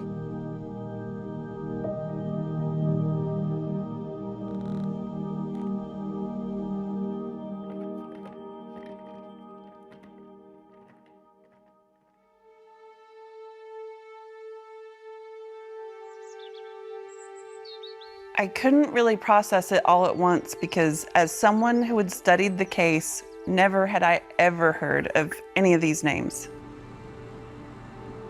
And although Buddy Bristol was long dead, 2 of the other suspects Paul identified are still alive and living very near my home. I left there and I thanked him for the story, but I also walked away stunned and not sure what to do next. And that night when I sat down next to my husband and I poured myself a glass of wine and I said, "You're not gonna believe this story." I had just finished telling him how insane this was. All of a sudden my phone dings and I look at it and there's a message from a number that I didn't recognize. And it was from someone I'd never heard of before. And they said, "I have information about the Girl Scout murders. Can you please call me?" And I felt very uneasy. And so I asked my husband, "What do you make of this? What should I do?" And he said, "You get a call." On the other end of the line was a woman named Jennifer Morrison, who years earlier had investigated her own son's death. The cover-up she exposed was detailed in her book, Justice for Truth. Paul Smith had referred her to Faith. Shall I sit here? Please. Okay. Paul was 87 years old when he found me. He read my book and saw that I had dealt with some dirty cops, of sorts. And he just thought that since he had gone to different places trying to get help, that maybe this old gal from Oklahoma could help him stir something up. So Jennifer took up Paul's challenge and began her own investigation.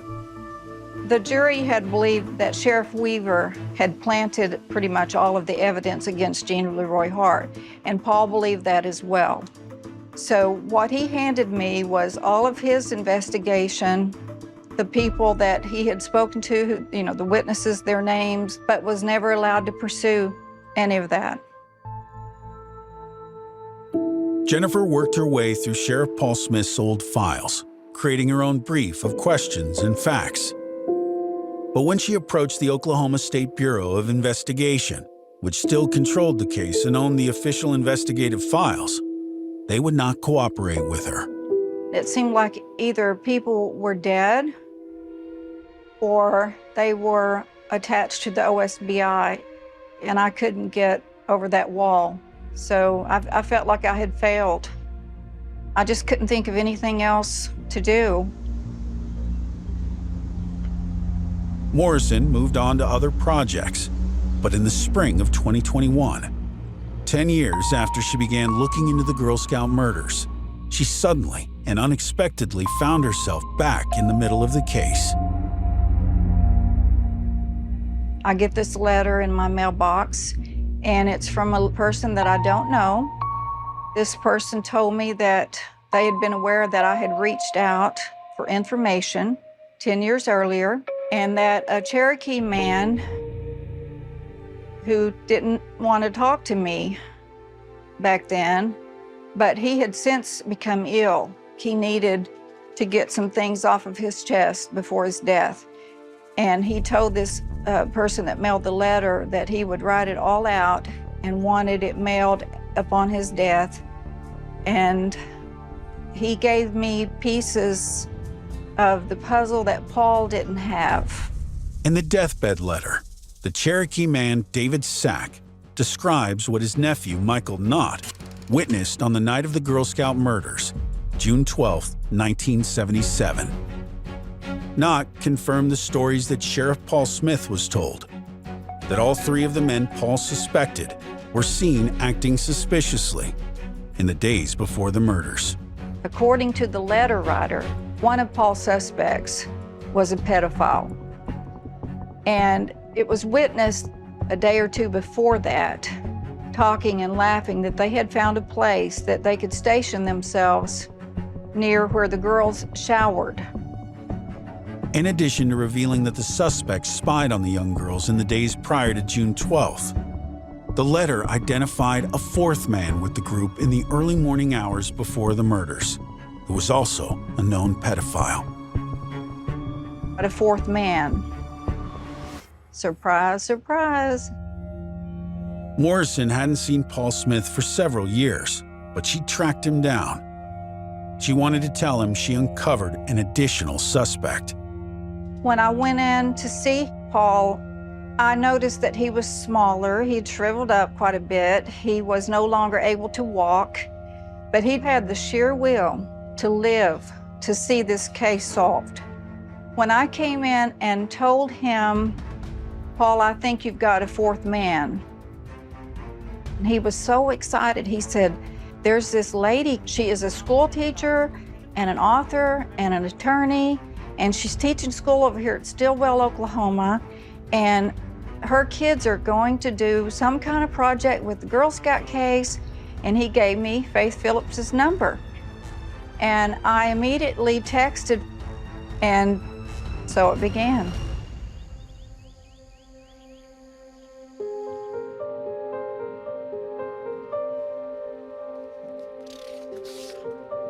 Jennifer Morrison sent me the deathbed letter. It was an independent source of the exact same names that Paul Smith had given me. But there was now this fourth man, and it was a name I had never associated with the case.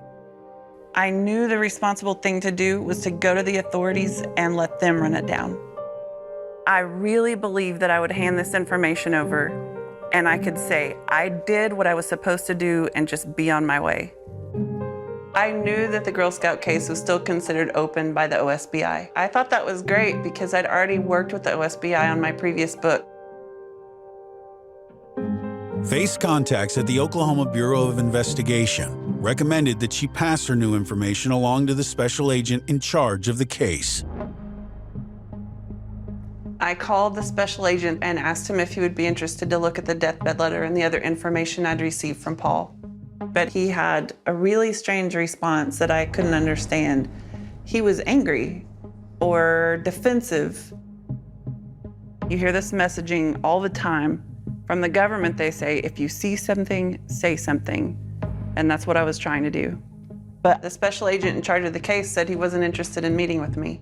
His reaction was really surprising. He said, who told you to call me? And as soon as I told him that I had additional information about the Girl Scout case, he was immediately angry and aggressive. The special agent said we've run most of this down, which was interesting because I knew for sure they hadn't run down the deathbed letter. Jennifer Morrison told me that no one had ever seen that letter except for the man who wrote it and Jennifer Morrison and now myself. To be met with that response from the agency, it set me back on my heels, and it also made me ask even more questions. What would make you feel defensive about a citizen trying to bring what you genuinely know to be new evidence? So I felt like I couldn't complete my promise to Paul if I accepted that. Faith decides to dive into the preliminary hearings to look for something the investigators might have missed.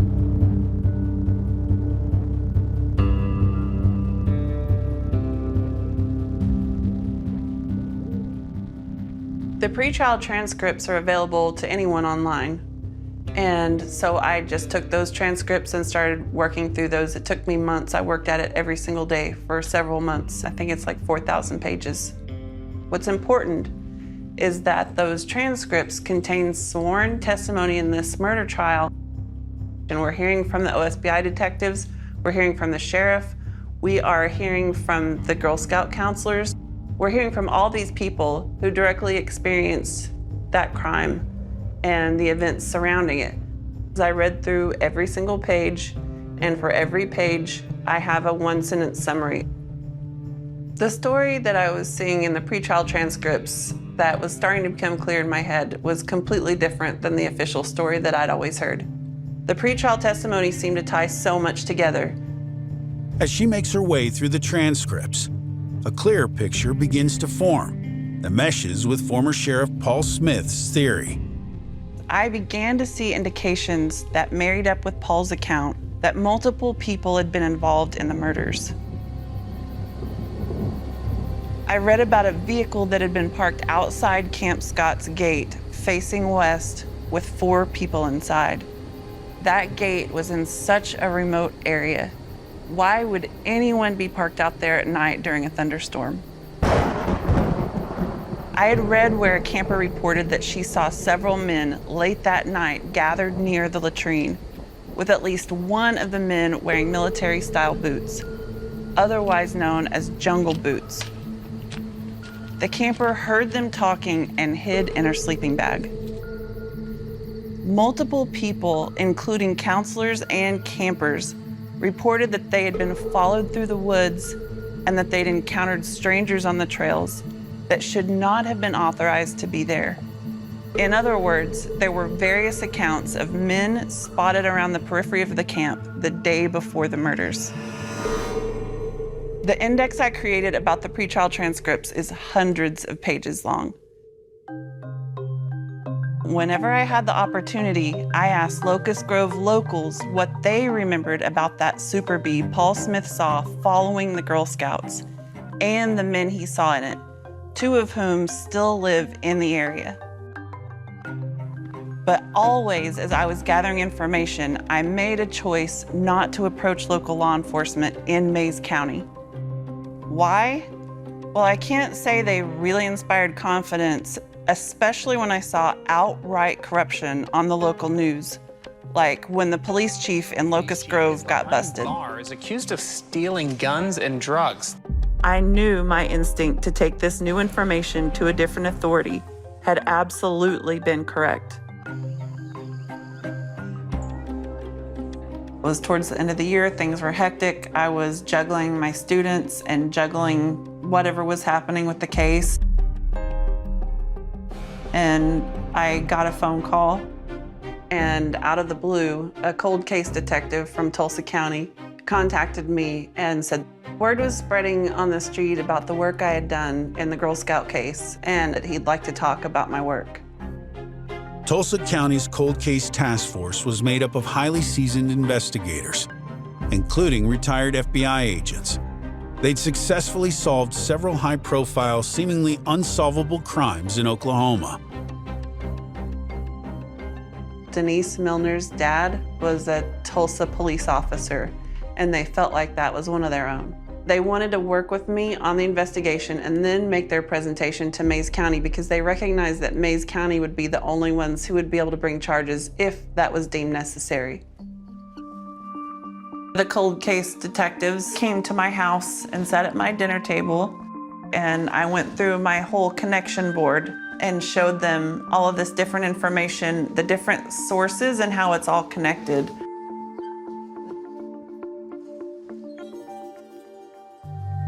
So based on the information that I provided to the cold case detectives, they believed that the suspects identified by Paul Smith were absolutely worth checking out. I felt respected and I felt heard because these gentlemen were obviously seasoned detectives. In particular, the part of the story where they take the Super Bee and dump it off in the river. I mean, that's a pretty simple thing to eliminate. And I repeated this over and over again. Somebody shows me that Super Bee. If I find it that it's in a garage or parked out in a junkyard somewhere, that's it. Okay, I was wrong. And Paul was wrong. We ran it down. Thank you very much for your time. I apologize, and I'll walk away. But the cold case searched for that vehicle across the nation and in the state of Oklahoma. And that Super Bee has never been tagged again since 1977, the night it disappeared. So I had all this information and I knew I needed to go back to Paul Smith to share all of this and consult with him. But about a week after that, Jennifer Morrison texted me and said, "Oh, Faith, it's not good. Paul is really, really sick, and I'm not sure he's gonna make it this time." It was dire. He was back in the ICU. He actually said, "I can feel it. I'm slipping away, I'm not gonna make it." And the next morning, he had died.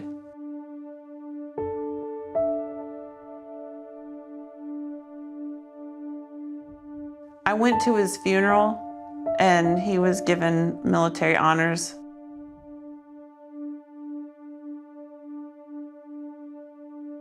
The cold case was there, and they had really honored and respected Paul. And afterwards, we all kind of gathered outside, and we all just agreed that we couldn't stop. We had to honor what we had promised Paul.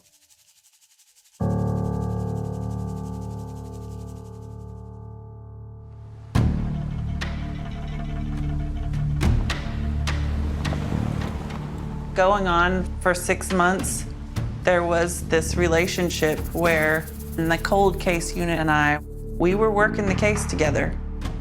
Every single time I would find something new, I'd just send it on. And they felt like it was absolutely worth making a presentation to the Mays County District Attorney. So I was sitting on pins and needles because I expected finally for movement to happen. And I thought I'd give it a week. I'd give it 2 weeks. And then nothing. And I kept checking back with cold case. Any word yet? Any word yet?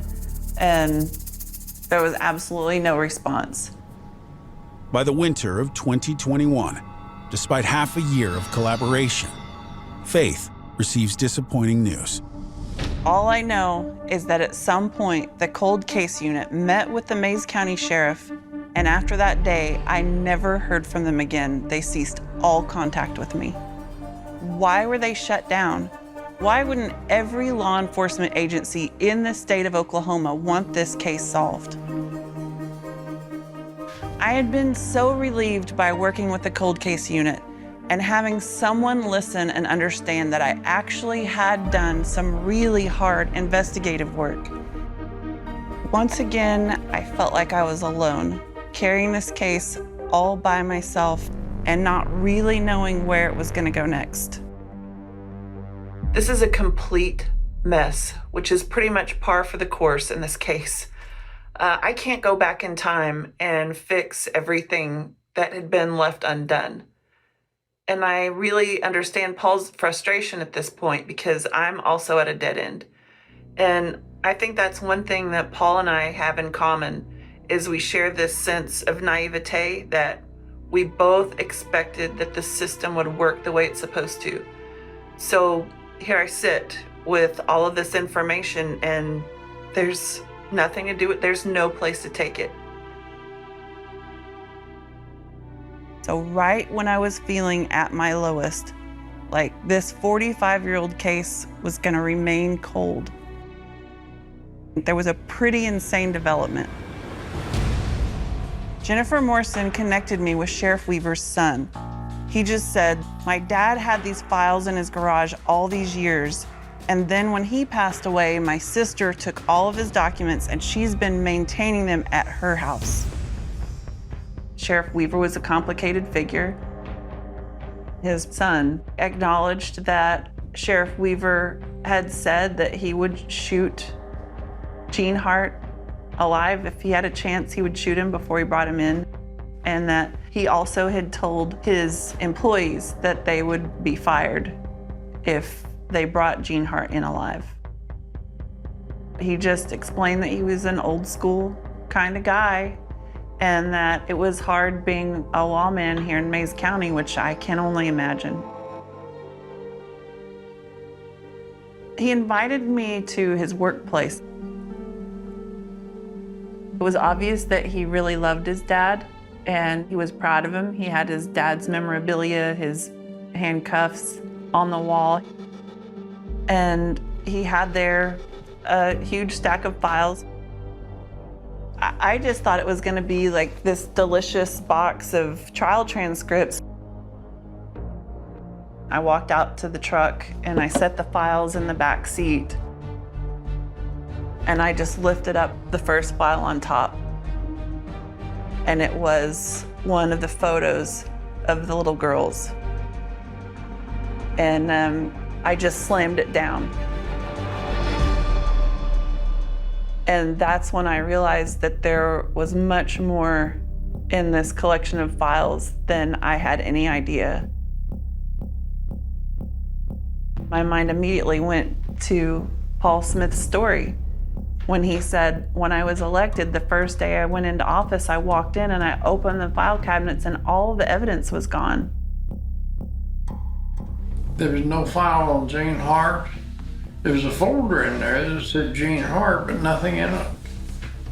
None of the investigative reports from those who had already investigated the crime were there. It was empty. And that was something I had such a hard time believing. So here is the proof that someone had tried to prevent him from investigating the case. So, I mean, what I wonder is, what didn't they want him to know? What didn't they want him to see, and why wouldn't they be interested in him solving the case? I didn't know the depth of what I had back there, but I knew it was something that had never been seen before. When I went through those files, I came across the most difficult thing I've ever seen in my life.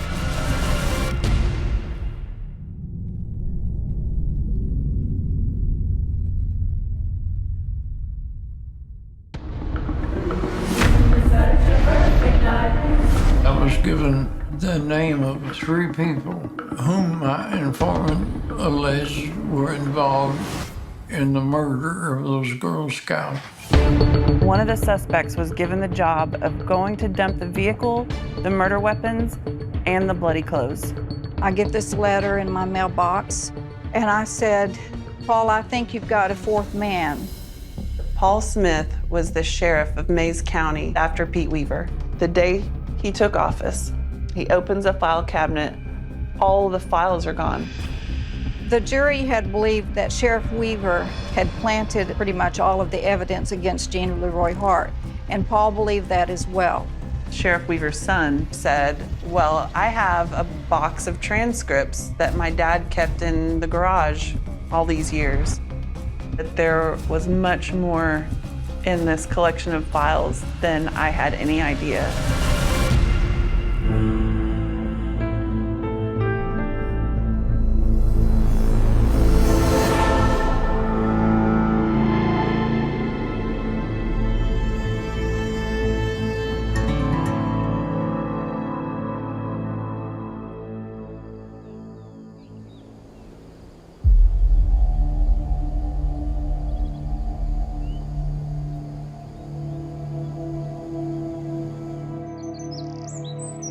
Okay, this one's gonna be really important for documentation purposes. I got contacted by the family of Sheriff Pete Weaver, and they said they had an ice chest of files. I've been trying to get my hands on the trial transcripts, and I thought that's what it was gonna be. But for some strange reason in Oklahoma, when a defendant is acquitted, they don't have to maintain the trial transcripts, and so you can't access the trial transcripts for the Hart trial, which is crazy since it was probably the biggest criminal trial in state history. That's what I thought I was going to pick up. But when I looked inside the ice chest, there were classified OSBI documents. And I think these might be the files that were missing from Paul Smith's office when he took over as sheriff. I think that must be what it is. And if that's the case, the implications of this are huge. It's amazing. I don't even know what to do with it. Confidential report. Do not copy, do not disseminate. One of the first things I see are crime scene photos that I'd never seen before.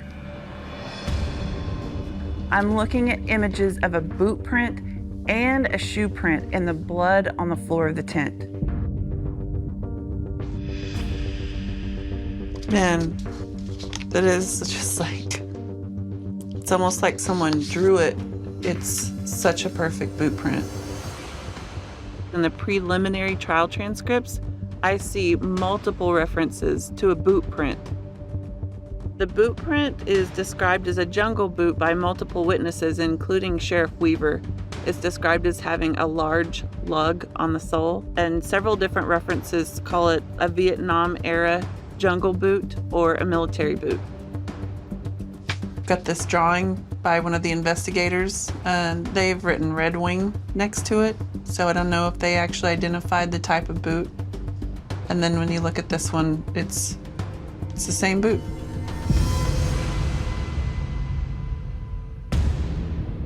That boot print was everywhere around the crime scene. Whoever was wearing that boot is associated with the murders, there's no question. They presented it as evidence in the trial that the boot print was 9.5 and Gene Hart's feet were 11.5. And there's this famous quote from his defense attorney, Garvin Isaacs. You can't change your fingerprints or shrink your feet. Up until now, I'd been considering both sides with a completely open mind, always willing to be wrong. Was evidence planted? Was he completely innocent? Was he a vicious sadist killer? People seemed equally convinced on both sides. But here I have a visual representation that Gene Hart could not have left that boot print. What else I saw in those photos was most certainly another shoe print. This one was a tennis shoe print.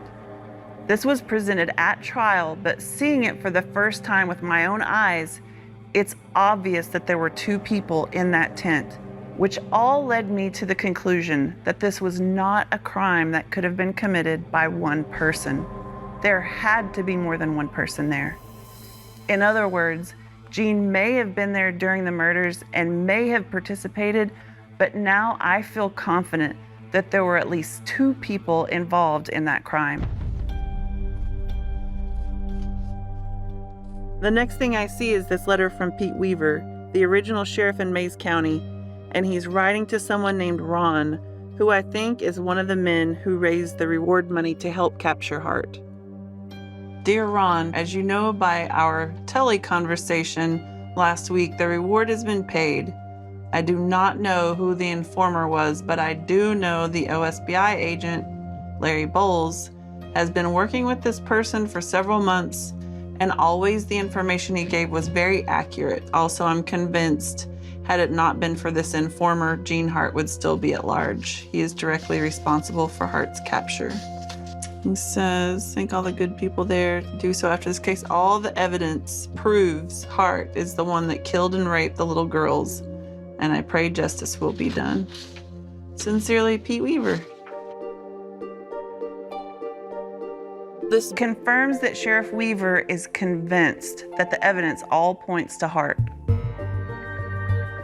But stop for a moment to consider that Sheriff Weaver and the prosecution knew this footprint evidence contradicted the idea of a single killer.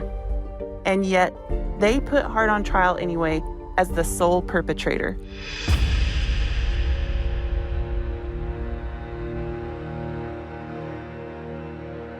When I went through those files, I came across the most difficult thing I've ever seen in my life. The crime scene photos of Lori Farmer Michelle Guzet, and Denise Milner. My reaction when I saw the photos was immediate. I started weeping, and I wasn't able to look anymore. I had to put them away.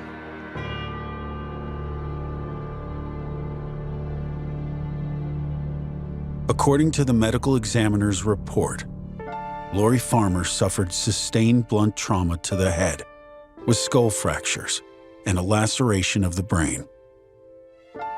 It was one blow to the head that appeared as a semicircle behind the ear. She also sustained vaginal laceration. Michelle Guzet was beaten about the face and head with multiple blows. Her wrists had been tied with a ligature. Her left upper eyelid was swollen, and there were 3 sets of apparent skull fractures. A T-shaped abrasion was evident just below the jaw in her upper neck. She too had sustained vaginal contusions. Denise Milner had been asphyxiated due to ligature strangulation. There was a furrowed abrasion of the neck, and patterned abrasions appeared on the right side of her face. She had massive contusions and skull fractures. Her brain was lacerated and her upper extremities were restrained with a ligature. She also suffered blunt force genital injury.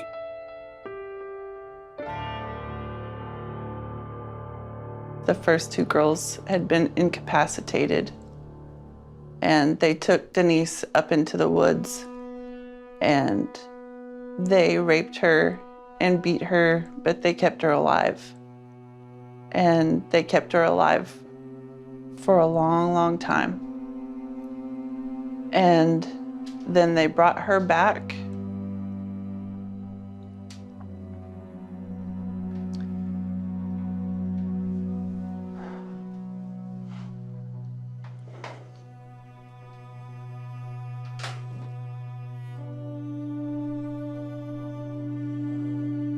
Then they took all 3 of the girls and placed them in the road and finished strangling Denise where the bodies were found.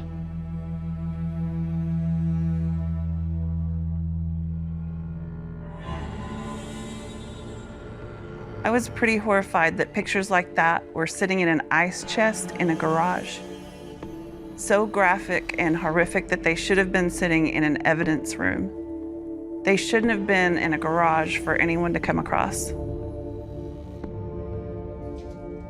I think the answer is nobody cared, because they knew nobody else was going to solve it. I quickly came to the same conclusion that all 12 jurors had reached in their acquittal. It was not possible that one man could have physically accomplished this alone.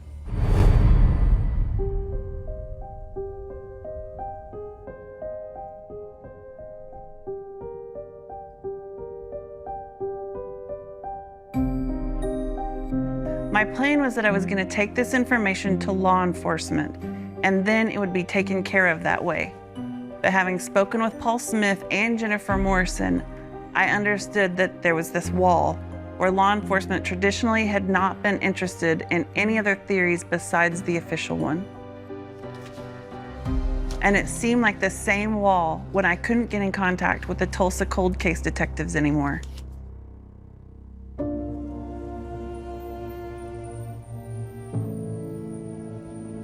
Those files needed to be seen by fresh eyes, which to me would be the cold case or the feds or someone else, because they'd already been in possession of the authorities as far as the state and the county were concerned. I did wonder, what would I have to come up with to get someone to listen to me and at least take me seriously?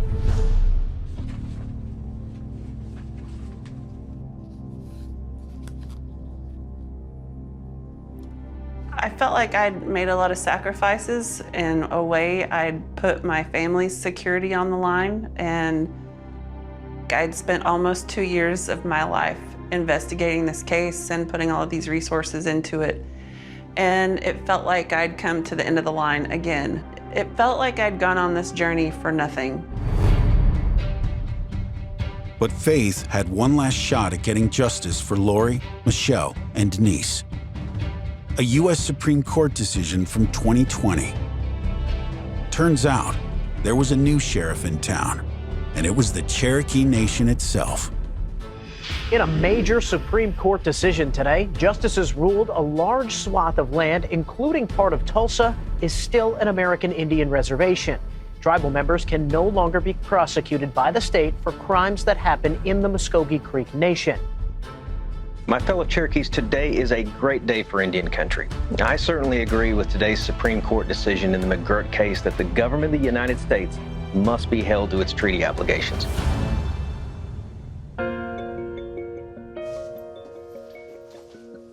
I'm Sarah Hill, the Attorney General for the Cherokee Nation. The McGirt case itself was a criminal case. There was an Indian who was facing a serious criminal charge, and he made a new argument that the reason he couldn't be prosecuted by the state was because he had committed the crime on an Indian reservation. And on an Indian reservation, the state has no jurisdiction over Indians who commit crimes. Either the tribe or the United States has to prosecute them. And that case went all the way to the Supreme Court. And the court decided that yes, there were promises made in treaties that these lands would be theirs and be under their jurisdiction, a place where they could make their own laws and be governed by them.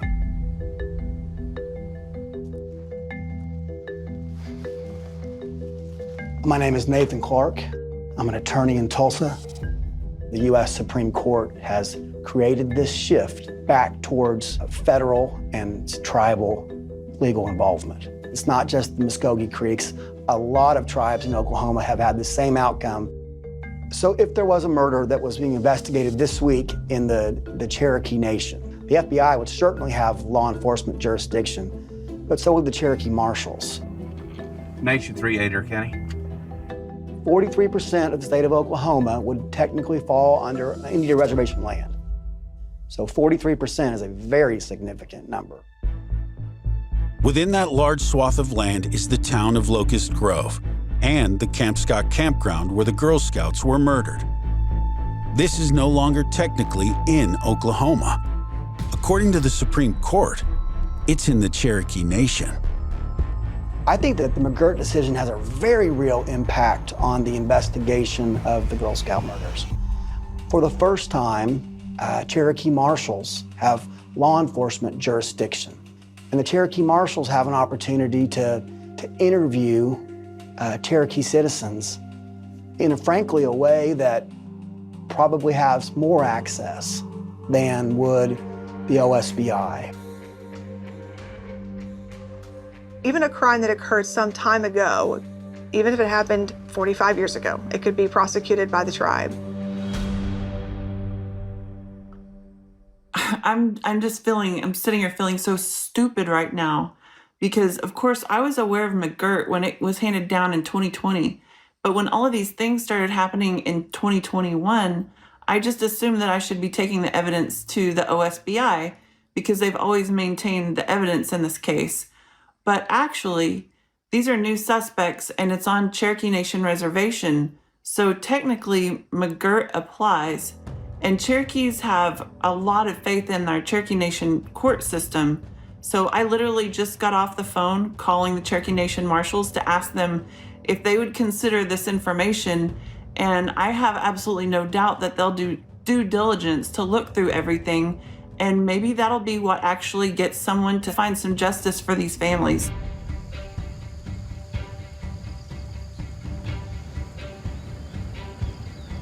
The Cherokee Marshals did agree to meet with me. And so we set up an appointment for me to bring in this huge box of files and all of the evidence that I'd uncovered. I felt a sense of relief that I could pass this off once again, hopefully. This program is the first to report on Faith's efforts to get the Cherokee Nation to take on the case of the Girl Scout murders.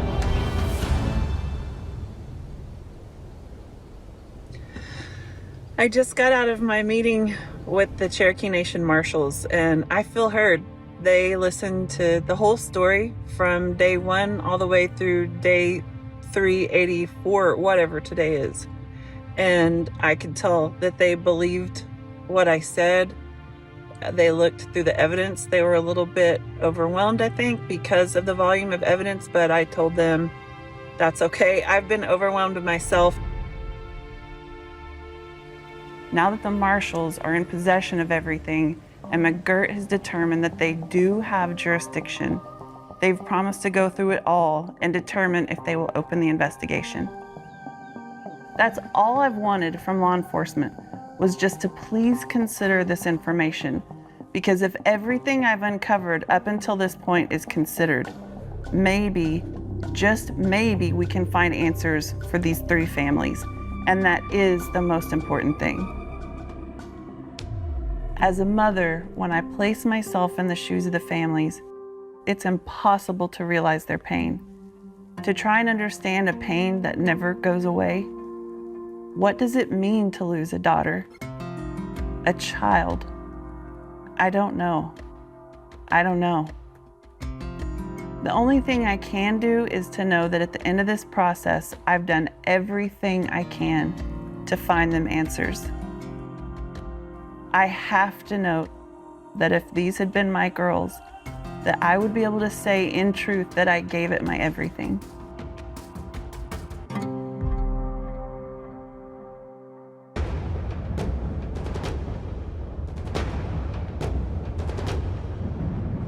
So the news of my work has been spreading through the community, which is fine. All I wanted to do was be above board and honest from day one. But some of the most unexpected things have been happening, and today is probably the most unexpected thing. So the niece of Jean Hart has agreed to sit down with me, and this is huge. Of everything that's happened in the last close to 2 years, there's been so many strange things that have happened, and this is probably the event that I've least expected, that somebody from that family would agree to sit down and talk about the case and also talk about some of the evidence that's come to light in recent months. As far as I know, they've never gone on the record in 45 years. I'm really interested in hearing the family's perspective. And I'm also excited to share some of my information with them. What I've been learning is that when people start telling their stories and they feel heard, then the truth usually rises to the top. And I feel like that's what's happening in this case, is you have all of these different stories from people who are involved, and the parts of their stories that overlap, that indicates to me that those are parts of the story that are probably true. So I'll be really interested to hear what Kim Baker has to say today and find out if there's any part of her story that overlaps with some of this other information that I've been coming across. Come on in.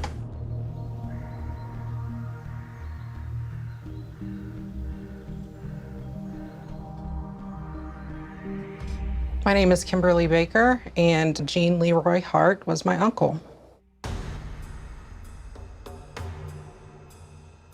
I grew up in Locust Grove. My parents got divorced when I was about 3, and we moved to a Cherokee Nation housing development.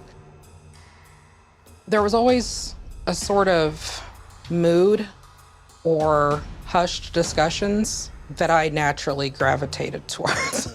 Like, ooh, there's a secret. What is it? I want to know.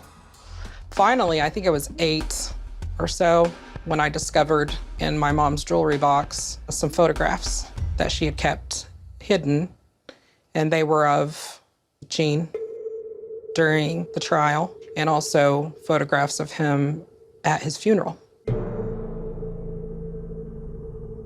I didn't know who this man was. I asked my mom, and she finally told me that my uncle had been accused of murdering little girls, and that the family, didn't really talk about it, that I should wait until I'm older to learn more about it. As far as we knew, he was innocent. As far as we knew, Sheriff Weaver had railroaded the investigation, had planted evidence, had done all these things to win the case against Gene. For whatever reason, I don't know. There have been rumors amongst my family where Sheriff Weaver was angry that Gene had escaped prison, that Weaver felt that reflected badly on him, so he was very committed to getting a conviction of Gene to show everyone. That was the narrative, pretty much, that I was given. Now, I sort of let it lie, to be honest with you, simply because it seemed to be extremely painful for my mom to talk about, and I did not want to cause her pain. But I knew, obviously, that there was something missing from the pieces of information I was getting. As I started to learn a lot more about him, I learned that Gene wasn't this football star, angel personality that I had been taught. The narrative that I was given about him was not correct. He was a dangerous individual. He was somebody, according to close family members, who they did not trust. They were scared of him. That information that I had from my family growing up and then seeing the new pieces of the puzzles that I got to put together, I realized that they were right to be fearful. They were right to look at this person as a dangerous individual, because things that he had done, had confessed to, had been convicted of. Tell the story of somebody who was able to control and make fearful his siblings and his family. As I got older,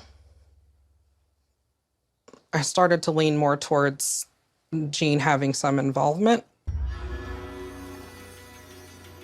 When I agreed to meet with you, I had an idea that this was the time and place to tell this story, and that if I could help get the truth out, that I was going to do that. But when I learned that you had new information, that was all it took. I knew that this was the time. This was the appropriate moment for me to step forward and say that I can help. When I reviewed the information, the moment that I decided to go forth was the names that kept coming up. This changed my neutral view of the case to one more on the side of, well, we could have been totally wrong this whole time. Were there any names that we spoke about that rang familiar to you from family discussions about who did this crime? Yes. Throughout my life, there were occasional discussions amongst the adults that I would overhear. I recognized a name from the list of names that the youth shared with me as being a member of a family that we were close with in our neighborhood. I had interactions with this person as a child. I knew this person.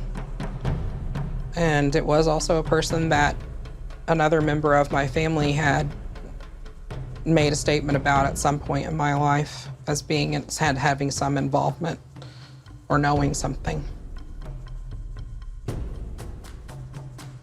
And then as I got older, a family member that I trust shared that name with me as being involved in a private conversation that we had, as well as 2 other names, which are the list.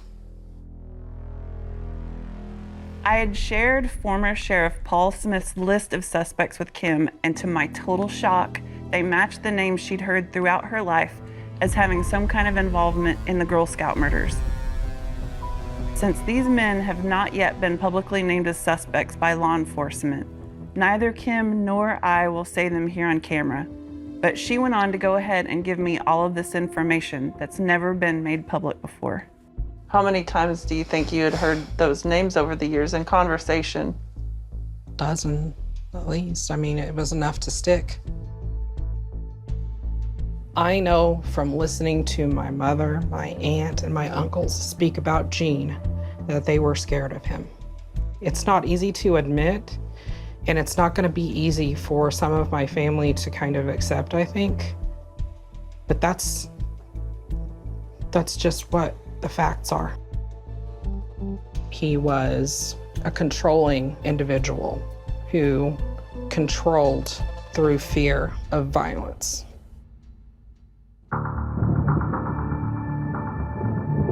The accumulating evidence suggests that Gene Hart may indeed have been involved in the Girl Scout murders, but did not act alone. I was just blown away, honestly. And then to hear that a second member of the Hart family wanted to go on record to confirm what Kim had just told me, it was astounding.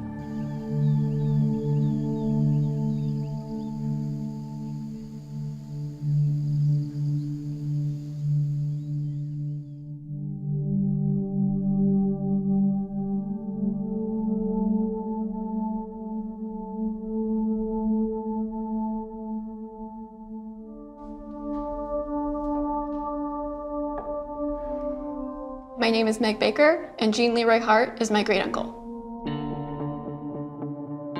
My mom told me about Gene when I was old enough to actually comprehend words.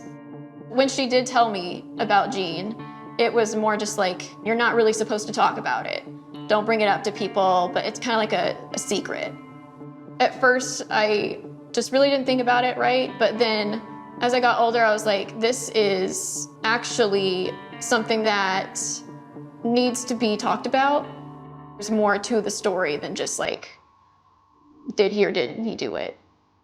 I always had like this feeling that he had done it, or that he was involved, at least, in the crime.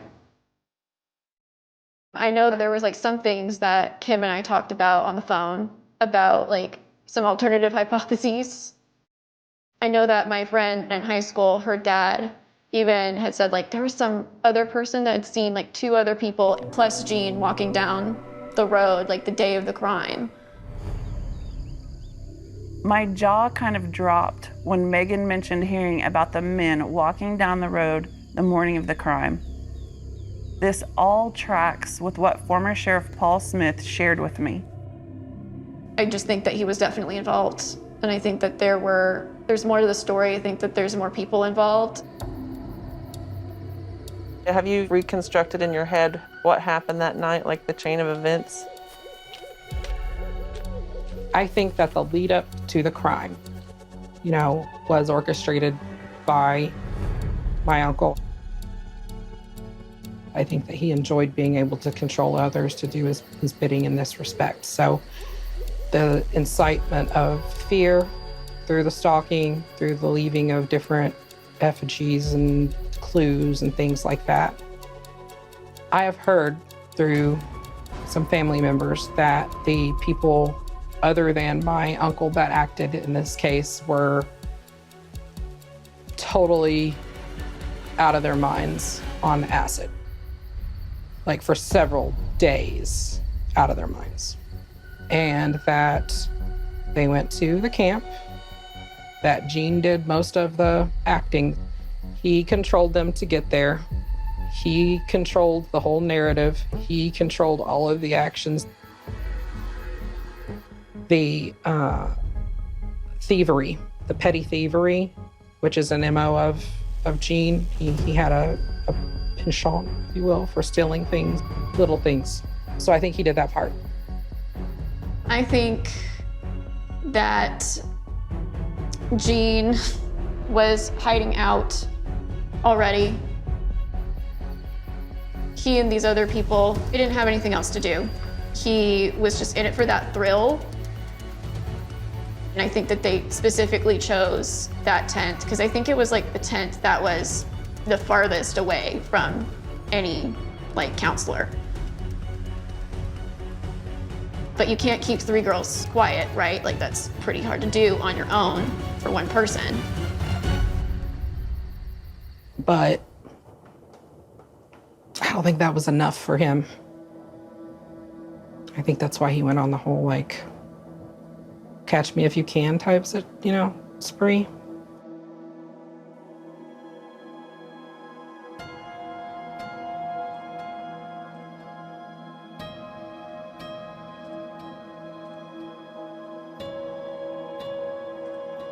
There are people that need closure, that deserve closure, people that deserve to know the truth.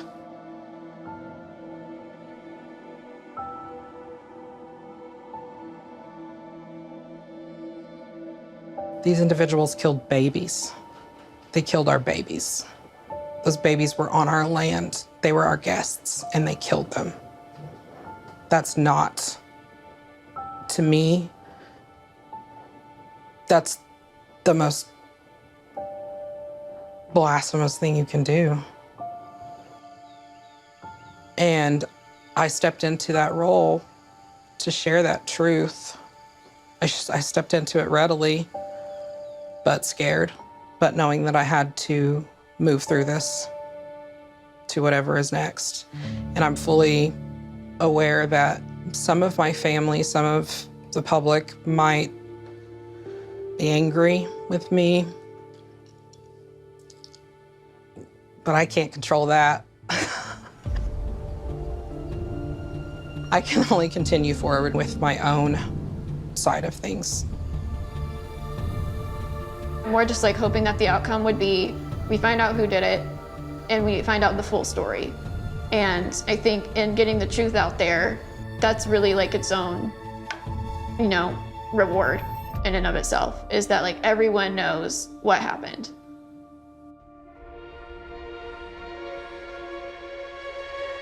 Hearing from Kim and Megan definitely validated a lot of my questions about whether or not I had spent the last 18 months on this journey, hunting down all of this evidence, whether or not it was worth my time, whether or not it was worth all of the sacrifice and the risk that we took.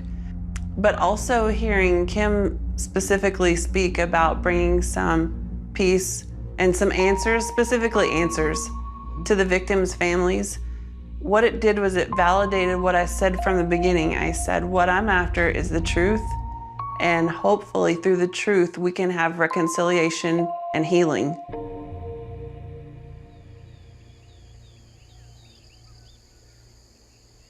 A couple of weeks after I met with Jean Hart's nieces, and over a year and a half since I started this journey to look into the Girl Scout murders, I finally got the call I'd been waiting for.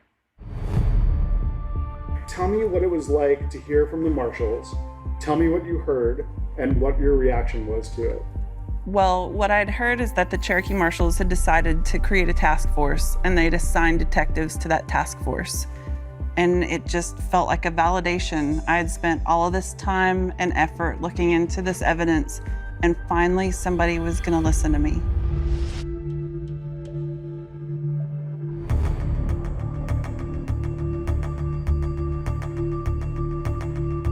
This case is 45 years old. Every year that a case passes, it is more difficult to get justice. It is never impossible, but it gets more difficult with every year that passes. After 45 years, it is extremely difficult. Even if you have good evidence that someone is guilty of a crime, it is often the case that you do not have the evidence to charge them. And that's what we are slaves to, is there sufficient admissible evidence to make a case against the individual that we want to charge? If there is sufficient evidence to charge the guilty party, then they will be charged and we will execute our duty. You can't close a capital case just because the first man was found not guilty, but the case is not closed.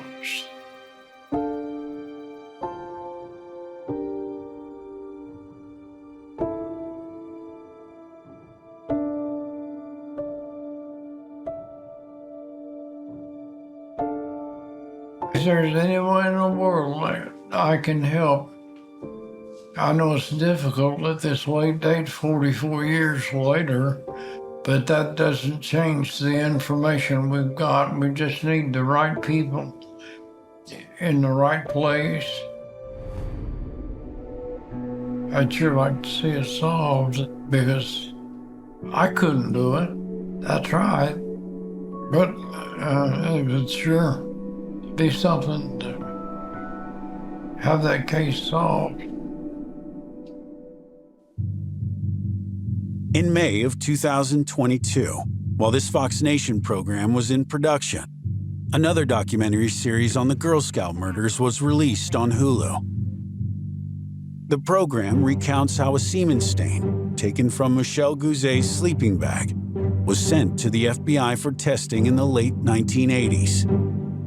At the time, the FBI claimed the findings were a partial match to Jean Hart. But there was not enough information for the FBI or the Oklahoma State Bureau of Investigation to call it conclusive.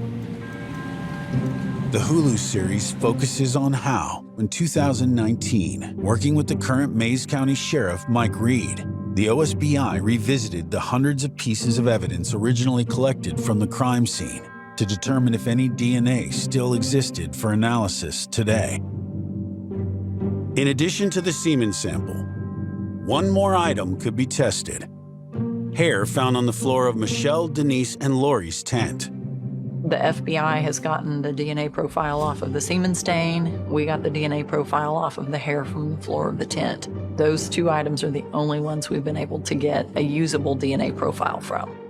Sheriff Reed's office sent the two DNA samples out for testing, leading the sheriff to make a bold pronouncement in the final episode of the Hulu series, in effect suggesting the Girl Scout murder case was closed. All the DNA testing that's been done on this case, it excludes every suspect that I've ever heard or know of that's been brought up in this case, except for one person. And that person would be Jean Leroy Hart. But in fact, since the DNA does not positively identify Jean Hart, it does not exclude all other suspects. It's also unknown whether the suspects Sheriff Reed referred to are the same ones identified by Sheriff Paul Smith. In a social media post published shortly after the Hulu program aired, Sheriff Mike Reed backtracked, stating the following: "I will clarify some misinformation. The case will not be closed unilaterally by any one investigative agency."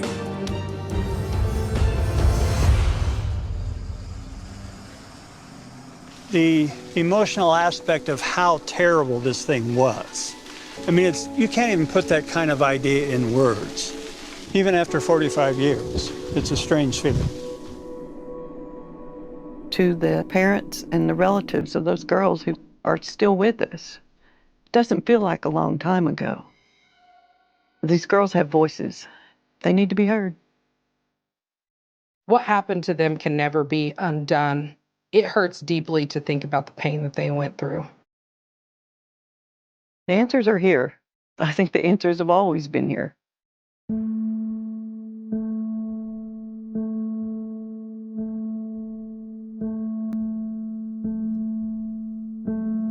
It perturbs me to think that if there are other people that are accountable, that they've been walking around on this planet with us for 45 years without consequence.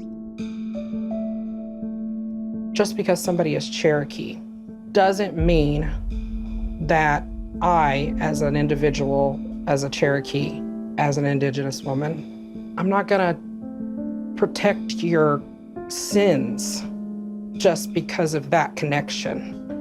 I am first human. There is unfinished business.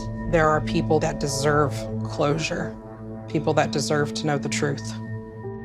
Not only do the families need resolution and the Girl Scouts need resolution, but our community needs resolution.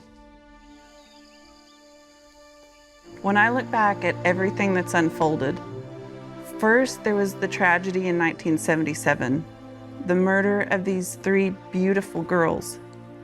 Then there was a second tragedy, the miscarriage of justice, and then the lack of interest in the years afterward. It's consumed so many lives.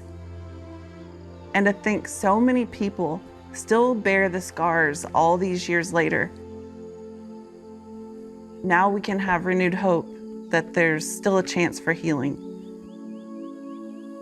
I actually imagine turning on the TV and seeing a press conference and saying there's been an arrest in the Girl Scout murders. I dream about it too. I've had dreams where I see the Tulsa World and the headline across the front says, Girl Scout murders solved. How would that make you feel?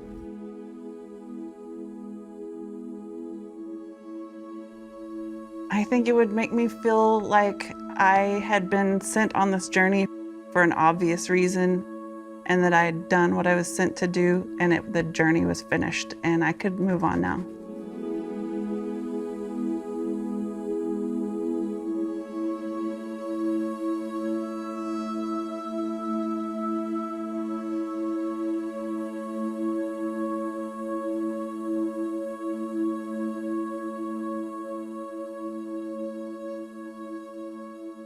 Still curious? Join the Curious Collective for just £1.99 a month. No tiers, no locked content, just full access. You'll get exclusive documentaries, ad-free members-only videos, early access, custom badges, emojis, and member discounts. Hit join below and become part of the investigation. Before you go, I want to give a special thank you to the members of the Curious Collective. Your support helps keep Dead Curious growing and allows me to bring more documentaries, more investigations, and more mysteries. Thank you for being part of the collective.